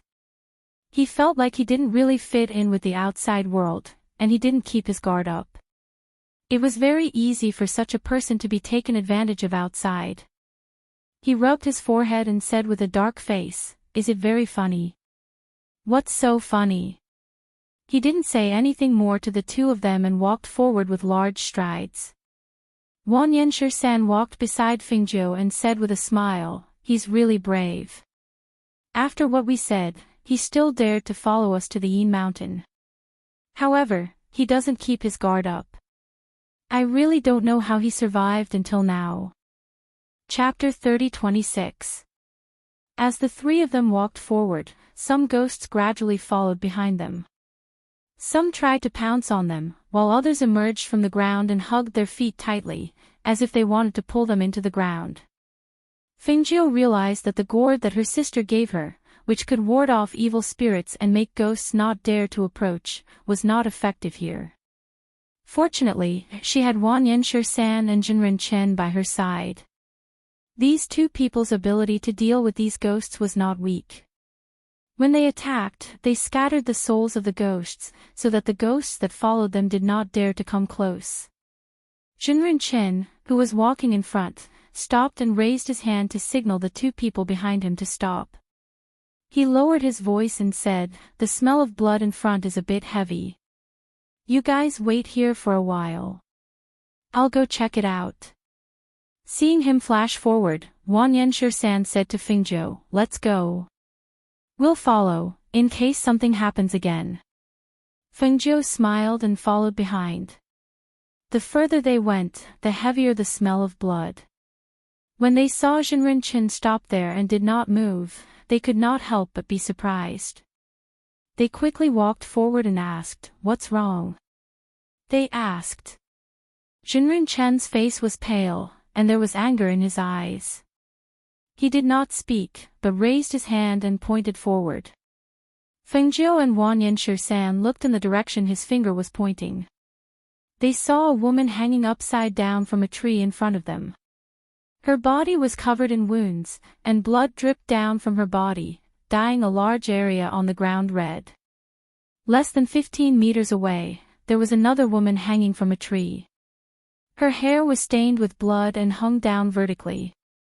Her face was pale and bloodless, and there was only blood oozing out of her 7 orifices. Her appearance in the dark forest was very frightening at first glance. These bastards! Daoist Chen's chest was filled with anger as he clenched his fists and cursed. He didn't go up to the two dead women, but he quickly went deeper into the forest. There, he could faintly hear miserable screams begging for mercy. Fengjiu and Wanyan Shirsan followed with ugly expressions. However, Wanyan Shirsan followed Zhenren, while Fengjiu walked towards the two naked women. He condensed 2 chi blades between his fingers and cut them, putting them down. Seeing that the two were no longer alive, she sighed softly and waved her sleeves, sending 2 clusters of flames towards the 2 corpses. Those who were already dead could only be melted by the flames and blown away by the wind. This was the best place for them to return to. If they were buried underground, they would most likely be eaten by ferocious beasts. They would end up dying without a complete corpse. As the flames burned, the light in the forest also lit up. A foul smell also drifted with the night wind until the 2 corpses turned into ashes and were blown away by the wind. She went deeper in and heard the sound of swords clashing. She quickened her pace and saw that there was still a cage of women trapped there. Fortunately, these women were still alive. Chapter 30:27. Clang! She stretched out her hand to pull Chinjinren away and blocked the attack with her green-edged sword. The two swords collided with a crisp clang and sparks flew from the blade. When the evil cultivator saw the green-edged sword in Fengjiu's hand, his cold eyes couldn't help but shrink. Ghost Dr. Fengjiu. Hearing this, Fengjiu narrowed her eyes and pushed Daoist Master Qin to the side. She held her sword and went forward. As the tip of the sword spun, a sharp aura mixed with a powerful pressure enveloped down, causing the evil cultivator to retreat step by step in panic. Whoosh! A ray of green light streaked across the sky, and a sharp sword chi shot towards the immortal venerable evil cultivator. The evil cultivator couldn't dodge in time and let out a muffled groan. His shoulder was hit by the chi, and the wound was so deep that his bones could be seen. His entire shoulder was almost cut off. Edited by Lifer, Fingerfox. Using the strength of a peak heavenly god to deal with an immortal venerable was like an adult beating a child. She spun the green-tipped sword in her hand and slashed out with sword chi, killing two evil cultivators who were pouncing on her. At the same time, she walked forward and stared at the evil cultivator who was wearing a green ghost mask. You know me. I didn't know I was so famous here. Chen Jinren was stunned. He knew that Fengjiu wasn't weak, but he didn't expect him to be so strong. His sword was so smooth and beautiful. His sword technique was not inferior to the carefree sword technique. Moreover, the evil cultivator was an immortal venerable. How could he retreat in front of him without any resistance? Could it be that his strength was beyond the immortal venerable level? Also, the evil cultivator knew him. Ghost Dr. Fengjiu. Why was it Fengjiu? Wasn't he a disciple of the Blue Star Immortal sect? Without giving him time to think, the other evil cultivators attacked him. He wasn't a match for the two immortal venerables, but he could deal with the weaker ones. Immediately, he stopped thinking and focused on the battle. However, when he came to Wan Yenshir-san's side, he couldn't help but look at him. This Wan Yenshir-san could actually fight against a venerable immortal. So it turned out that he was the weakest among the three of them. Thinking about how he was the weakest among them, yet he had been walking in front of them the entire time. He even said that he would protect them and let them follow behind him. They couldn't help but feel a little embarrassed. On the other side, Fengjiu cut the tendons of the evil cultivator's limbs with the tip of his sword, sealed his spiritual chi, and dragged him over. On the other side, Wan Yenshir-san killed the other evil cultivator with a single strike. At the same time, he also killed the rest of the evil cultivators, leaving no one alive. Fengjiu glanced at the corpses on the ground and looked at him. Have you forgotten that we're here to look for someone? Didn't you leave one alive? You said that we should start with him, Wan Yenshir-san said and glanced at the evil cultivator who was lying on the ground, unable to move. The evil cultivator's chi was sealed. Even if he wanted to self-destruct, he couldn't do it. His chin was chopped off, and saliva mixed with blood flowed from the corner of his mouth.